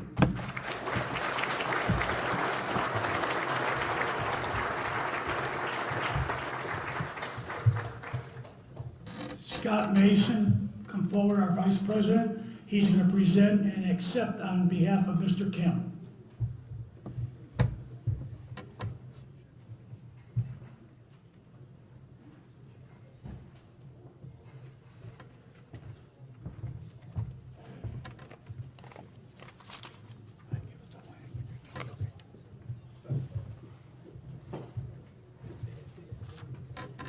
Thanks, Jim. It is my pleasure to introduce Mr. Ken-Okio Kim as an inductee of the Elgin Sports Hall of Fame. Mr. Kim has taught Taekwondo and Judo to men, women, and children in the Elgin area since opening Kim's Black Belt Academy in 1968. His Elgin studio is the birthplace of American Kuki-Do Federation, which was established in 1976. Since then, many affiliated training academies and studios have opened throughout the United States. He is one of the highest ranking black belt grandmasters in the United States. Mr. Kim has traveled the world in his quest to promote and improve martial arts. Mr. Kim is unable to make it tonight, but it's my pleasure to accept this in his path. And if we have a round of applause for Mr. Kim, even when he's not here, thank you very much.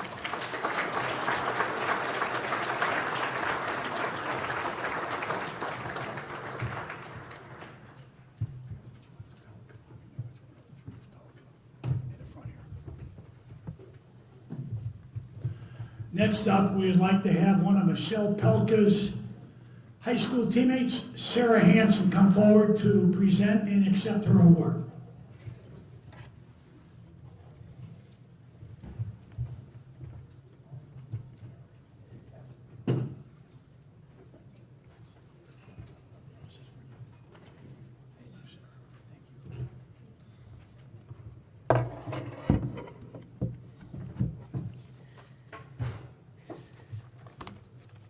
I was on the swim team with Michelle Pelka when she was 8 years ahead of me and I was 6.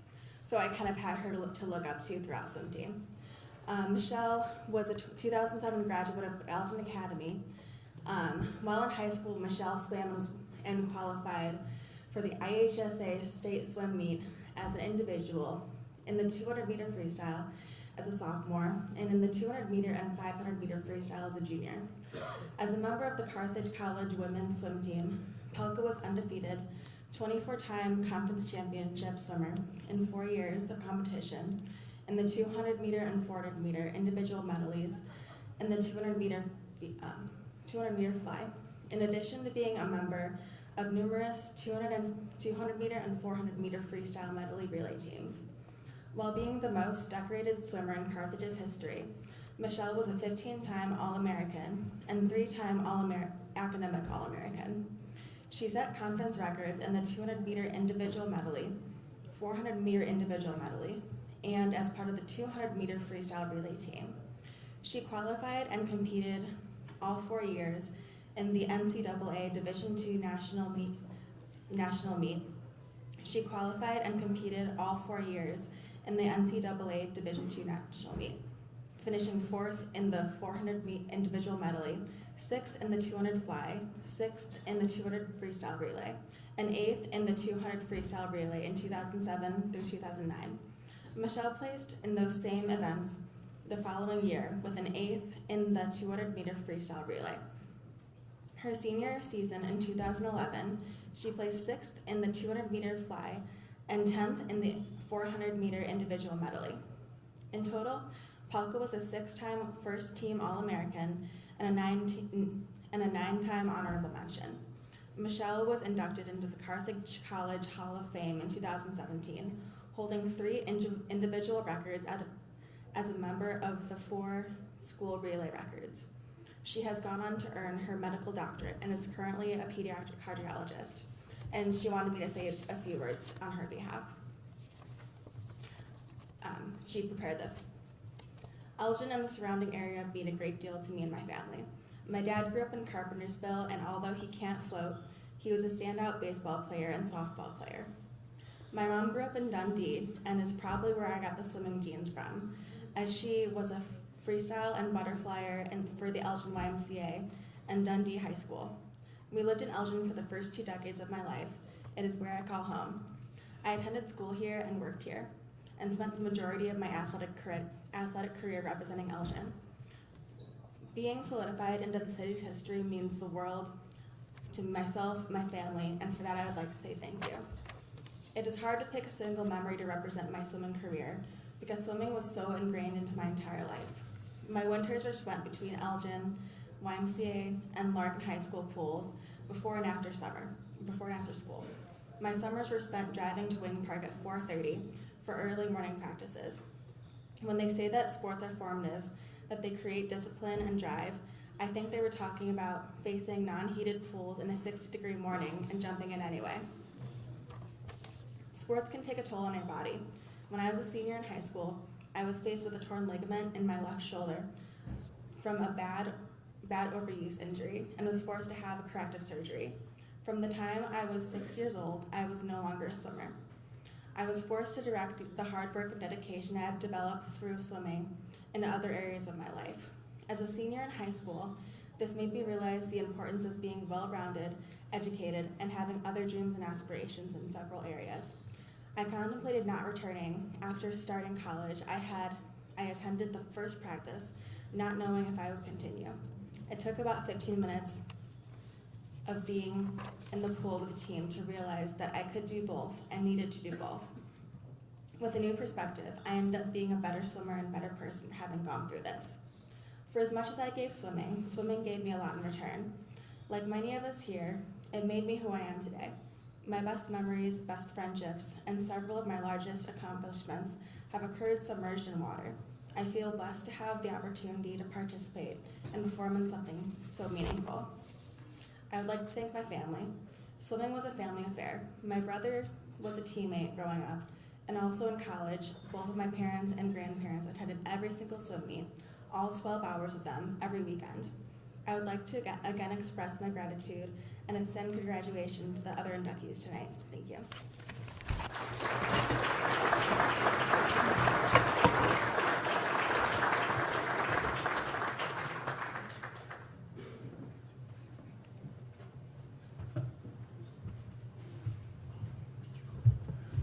Next up, Chad Bowman to present Hannah Perriman.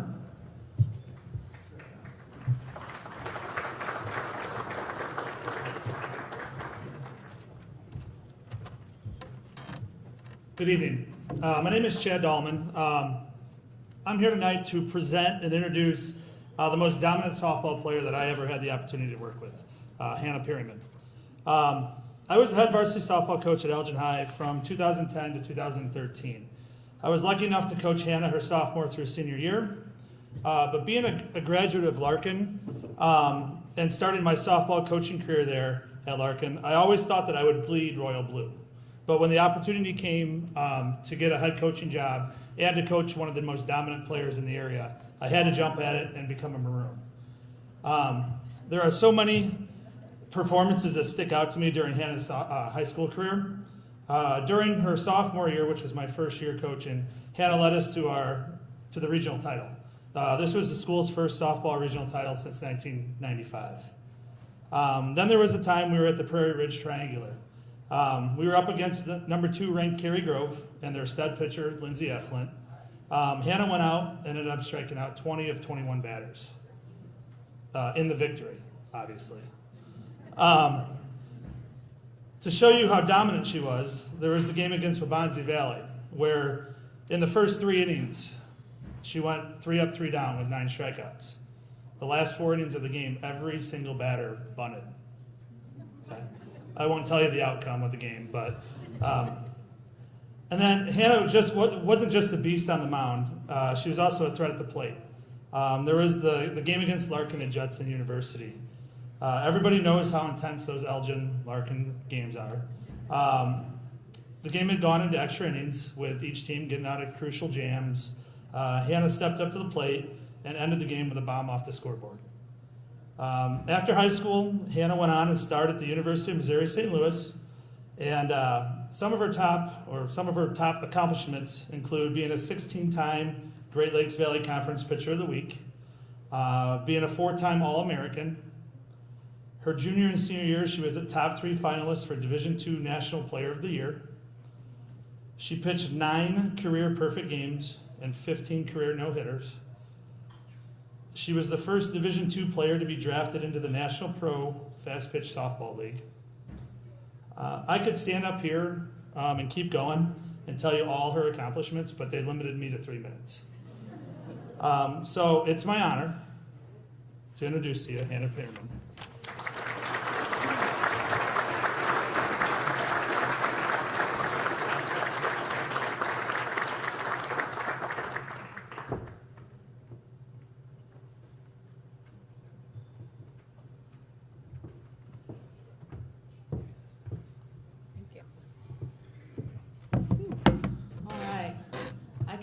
Pitch in front of anybody, but talking, I don't know. It's pretty nerve-wracking right now. I just want to say thank you to the Elgin Sports Hall of Fame for, inducting me tonight. All of the other inductees for voting for me. Apparently, I'm the youngest inductee ever, which is truly such an honor to me. Because when I look around this room, all these faces, I see so many people that I've known for years. John Radke wrote about me my entire career, I'd wake up in the morning and I'd be like, oh my gosh, what are they going to say about me today? What's going on, It was one of what picture's going to be in the newspaper for everybody to see with my crazy pitching face, So, it's an incredible honor. I have my Coach Dahlman. Obviously, we battled it out over the 3 years. We butted heads, but he always taught me how to be patient and get through the adversity. He was the first coach to ever tell me to just let them hit it. The first time I heard that, I was like, what are you talking about? Just let them hit it. I want to strike everybody out every time. But Roger Smithberg, I want to thank you also. He coached me during travel. I played with his daughter, Lexi. Lexi went to Larkin High School. She got many hits off of me, which was frustrating, but we love her. I also want to talk about the Elgin community with sports. It's an incredible community to be a part of. Not many areas have so many different high schools and stuff like that and can come together and support each other. And regardless of if I went to Elgin or not, I would always root for, the Larkin basketball team, or if they're going to state or they're going into playoffs. It didn't matter because those are our people. We're from here. They're our people. We have to cheer for them, Yeah, I'm pretty nervous, so I'm going to just continue to try to talk. I have my parents in the room who sacrificed everything in order to make us, my sister also, make us the athletes that we are and were. I can't thank you guys enough. I love you with all my heart. I have a 3-year-old daughter now, and I hope that I can be half the parent that my parents were to me. Mr. St. John, my biggest fan in the entire world. Thank you so much for driving all the way down to Peoria and supporting me, seeing your face. You know, I threw a perfect game when he was there, actually. And I swear he's my angel. He's always been. I want to thank, you know, all my teammates. Kelly Brummer, my catcher, my battery. Wouldn't have done anything without her, you know, catching my crazy pitches all the time. My sister, my third baseman, in college, in high school, my roommate. You know, it's a lot of special times, and I've got a lot of things that I would love to talk about, but I just want to say thank you from the bottom of my heart for being here. I'll be here a lot more, so thank you.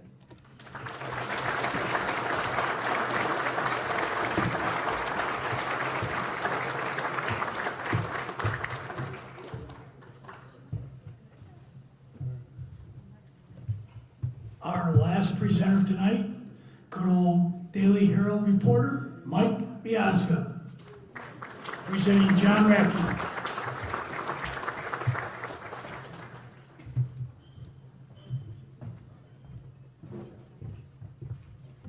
So on the program, it says John and I are the last ones standing between you guys and the exit signs. So we'll get rolling here.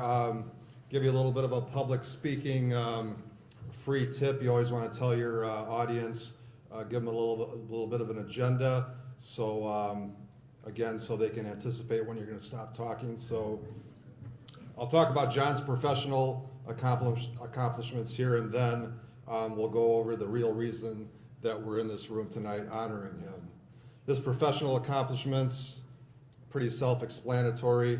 Most of the people in this room know what he's done, who he is, and the impact he's made over the years to this community and this area. The real reason we're here, though, tonight, John Radke is an elite human being. Again, repeating, an elite human being. He's overcome a lot of obstacles in his life that most people would have checked out or thrown in the white towel. John Radke continued on and on, overcoming those obstacles to the point that he rose to prominence and was a major player in the state of Illinois' third largest newspaper for a very long time, and was a major player when newspapers were still humming as a main source of information. What impresses me the most about John Radke, however, is his innate and uncanny ability to establish relationships with people, cultivate those relationships, and keep them going on and on and on. And I'm not talking about relationships just to get the latest scoop for the newspaper the next day, or getting this piece of information or that piece of information. John Radke's relationships are based on just being a regular old common guy, and he's your friend for life, and I'm sure a lot of people in this room tonight can say exactly that about him. I've just never met a person that has that God-given uncanny ability to establish relationships like he does.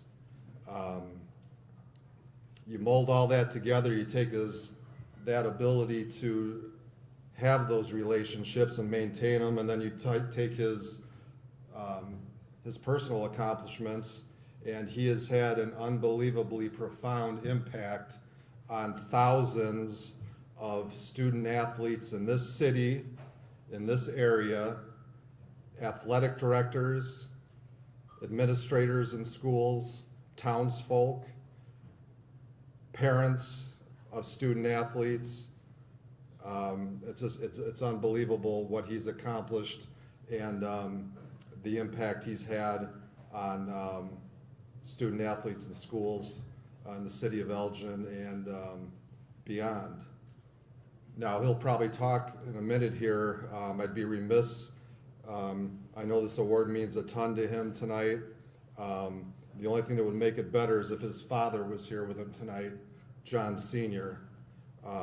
Again, I don't think I've witnessed a more genuine father-son relationship than John had with his father. I was able to witness it for about a decade stretch every summer, and I know, John, that he is looking down on you tonight here, and couldn't be prouder of who you are and what you've accomplished.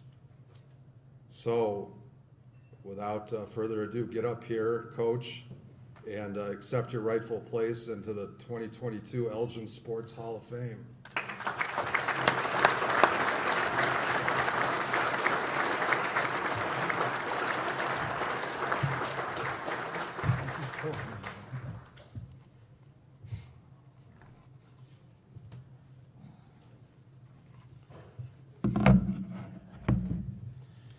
Thanks, Mike.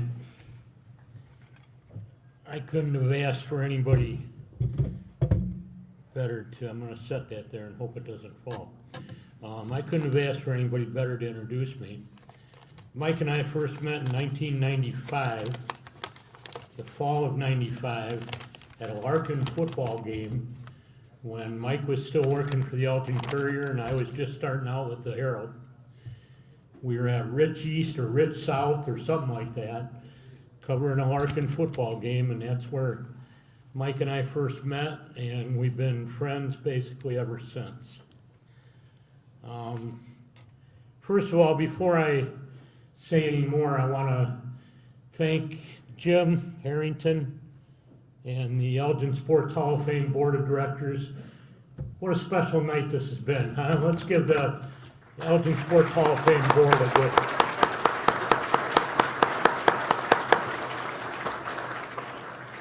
You know, they say timing is everything, and timing certainly is everything tonight because there's so many ties that I have to this group of people who have been inducted and recognized tonight, starting with the 50th year of Title IX.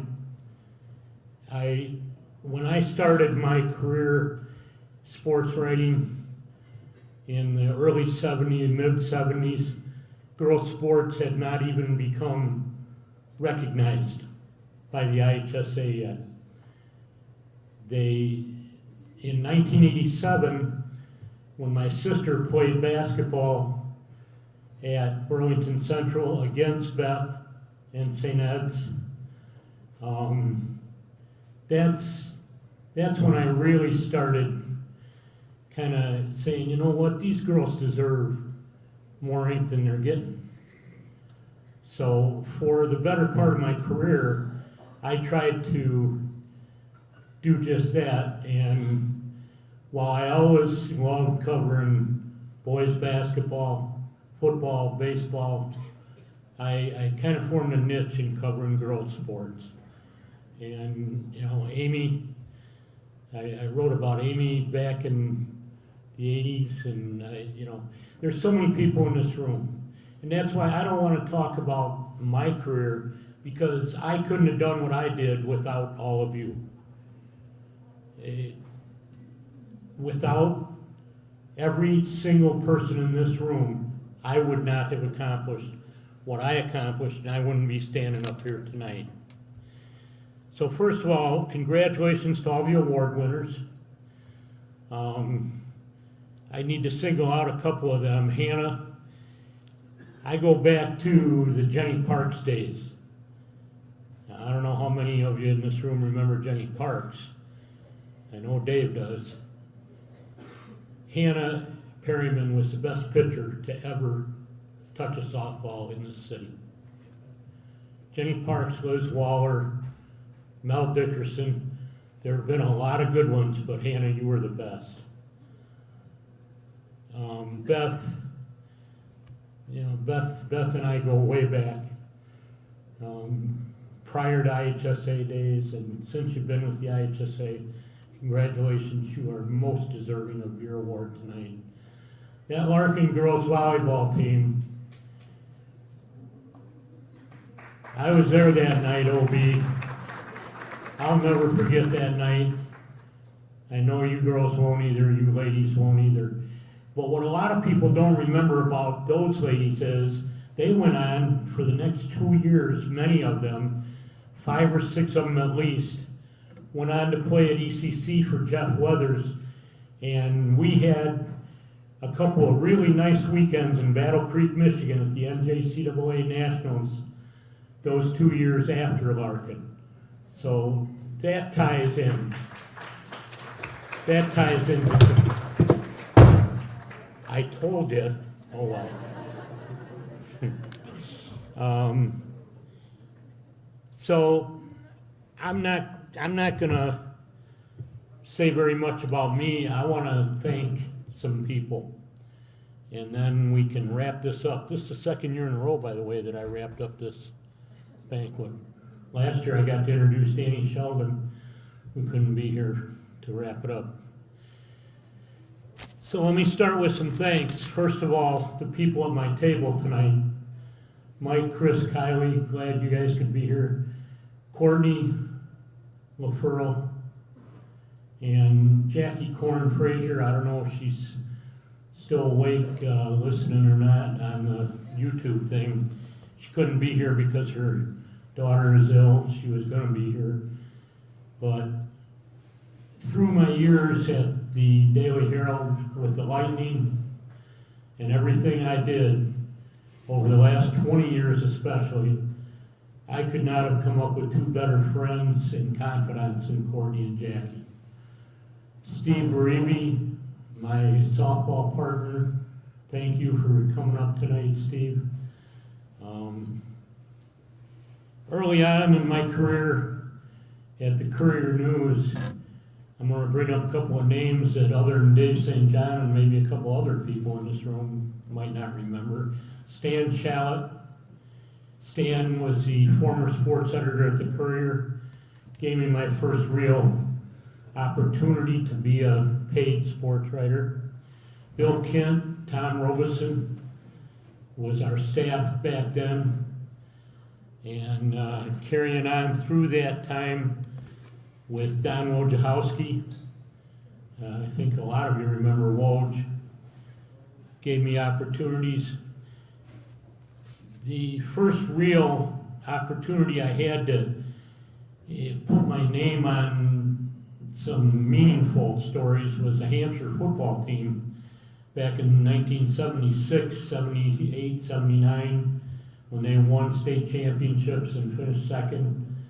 Ron Ellett, who went on to be an Elgin High football coach for a couple of years. And moving through time with the St. Ed girls basketball program, not only in the late 80s with Beth, but into the early 90s when Jack Miller took him downstate with Ingrid Crane and Holly Rillinger, was it? I can't. But there were many St. Ed's girls basketball teams. And then, whoops. Oh, yeah, I had to make a couple notes as people were talking up here. I got to cover Chez's final game. Going back a little here in time. That 72-73 Elgin team I remember watching on TV. That game downstate. And then in 1985, I believe it was, 86, whenever Chez retired, he lost to Homewood Flossmoor, I believe it was, at East Aurora in the Super. His last game, I got to cover that. That was a thrill. Moving on into my Daily Herald years, people like Aaron Gabriel, Tom Quinlan, John Lampin, and Jim Bauman, Mike Smith, all people that I owe a debt of gratitude to for their support. Some of the early years in my career at the Herald were centered directly around Elgin High basketball, girls and boys.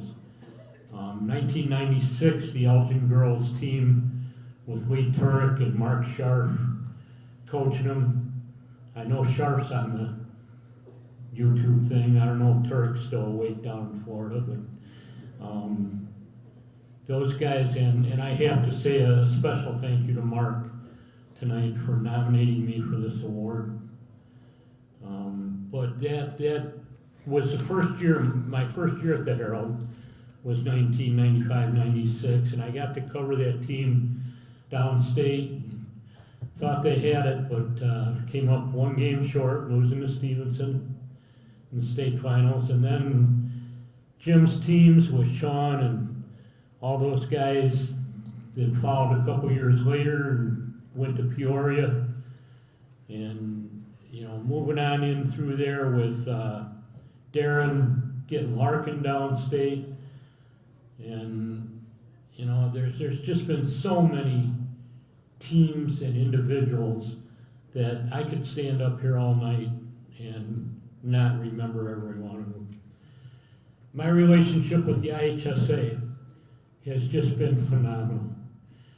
Jim Flynn, back in the day, asked me to be on the IHSA Media Advisory Committee one year. It's supposed to be a 3-year term. I ended up 9 years on that committee.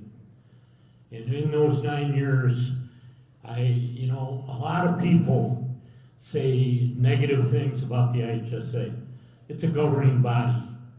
It's gonna get negative comments, negative reviews.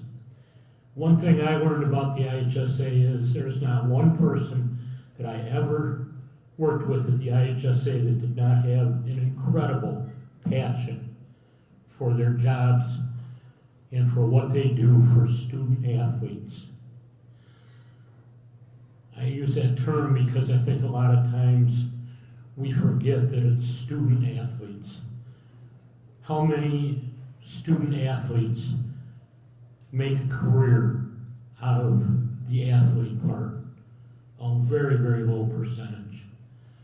The student part is something the IHSA stresses, always has, always will. Matt Troha, who is the media liaison down there now, I've got a great relationship with him, and of course Scott Johnson, 1974 Elgin High grad, who was inducted last year here. Finally, I can't walk away tonight without bringing up the Lightning softball. You know, my job at the Daily Herald allowed me summers off. I was like, what am I going to do with these summers? So the first summer I had off, I remember I went to Nashville, Tennessee, and covered a AAU basketball tournament. Dick Storm, the AD at Dundee Crown for a long time, who was very instrumental in me receiving several of my awards previous to this one. His daughter played for Frank Matucci, the old Stevenson coach. And, you know, I came away from that going, God, I don't want to spend my summers in a gym. It was 120 degrees in those gyms in Nashville. So Howie Bierman, who many of you might remember, was just kind of starting up the Elgin Heat. And he and Steve Cooper got the Elgin Heat going, and I had known Howie. Howie was a freshman at the Courier. Howie coached Jenny Parks when the Elgin Senior Little League, Elgin National Senior team won a state championship. So I kind of latched on to Howie, and my dad had played fast pitch softball at Wing Park in the church leagues back when I was a kid. My mom passed away when I was young, so I tagged along all the time. I was like, hey, this softball thing could be kind of neat. Well, 25 years later, or 27 years later, I'm still going with the Lightning. We're still doing 2 tournaments next summer. That's it, Steve, we're done. We're done after next summer. But the Lightning provided me with relationships like Mike is talking about. The relationships that I made through softball are second to none. The relationships that I made through my career are second to none. And to wrap things up on my career and the awards that I've won and the awards that I've been afforded, I cannot tell you how honored and humbled I am to be an inductee to the Elgin Sports Hall of Fame. It's been an incredible, incredible run. Many of you know that I'm planning to move to Florida here at the end of the month. I'm about done with winters here. So I just want to say thank you to everybody in this room, because as I said when I started out, I could not be standing here, I could not have done what I've done for over 40 years without all of you. Thank you very much.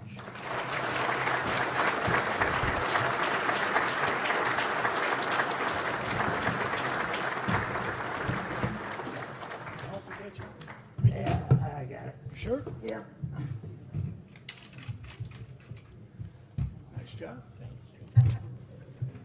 Okay, I promise you I'll be less than 5 minutes, but I want to leave you with some closing thoughts tonight. What a fantastic evening.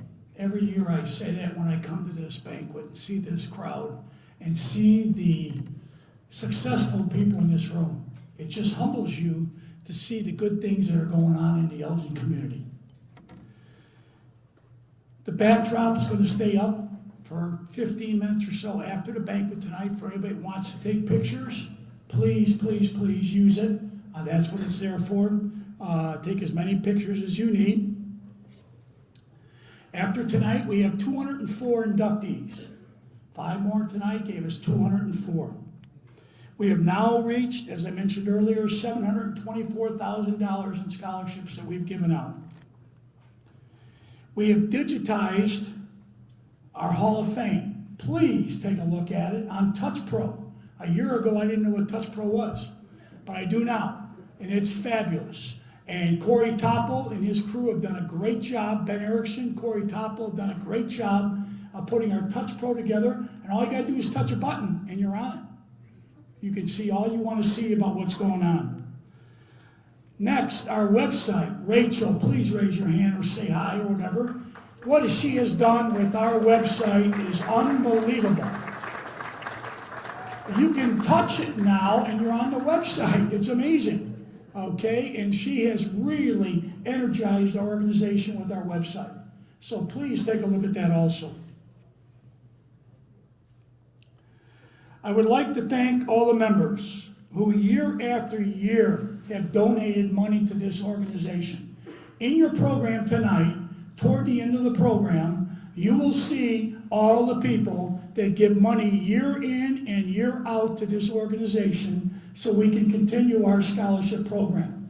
Carrie O'Connor runs a fantastic golf outing that we have at the Elgin Country Club that raises all kinds of money for scholarships, but you people, you members, are the ones that make the donations so we can continue to have this organization go. As you can see around the room, myself included, we're getting older. So we need some of you younger people to jump in, roll your sleeves up, and thank this community for what they've done for you. And take an active part in this organization. We need you. From the bottom of my heart, we need you. We're 22 people right now. That's all we have. We need help, and we need you. And if you can do nothing else but be a member and donate to our scholarship fund, that's what we're looking for. Please, we want to keep this program going. No other city gives $51,000 a year in scholarships. You tell me who does, okay? Who does that?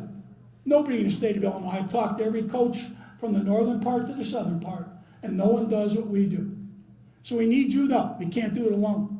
We need your support. We need your membership. We need your donations. You are really important to us. I'd also like to share a couple other thoughts here with you. Thank you to the board of directors for all of your volunteer work year in and year out. You get absolutely no credit, but you deserve it. We couldn't do this organization without the board of directors.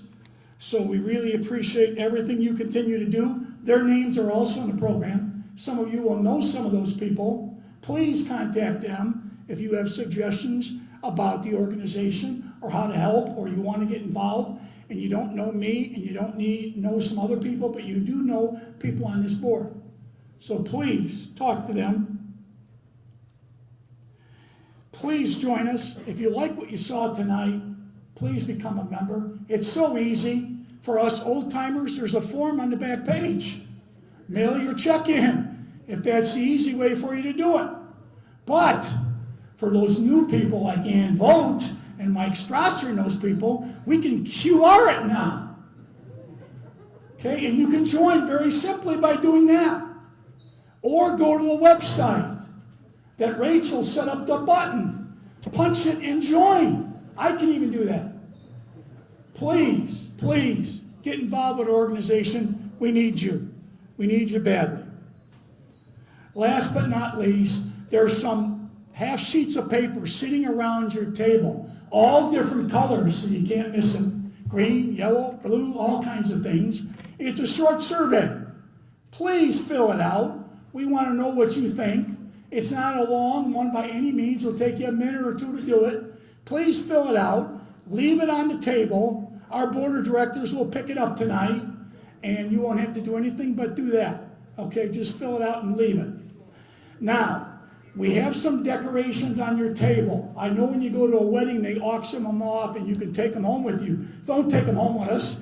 Dave St. John may have a heart attack, okay? He's put a lot of time in to getting all of this for us. The palms and the horns and the mirrors, etc.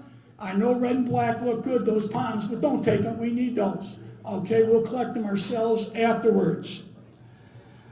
Please support us whenever way you can possibly do. We need you, okay, just as much as you need us, but we need you too, because we want this organization to keep going. 1980, we're still going strong, 2022. So if you like what you saw tonight, get involved, please, whatever you can do to help us out. Last but not least, have a safe ride home tonight, drive safely. Thank you so very much for your attendance and how long you stayed for everybody tonight. Thank you. We'll see you next year.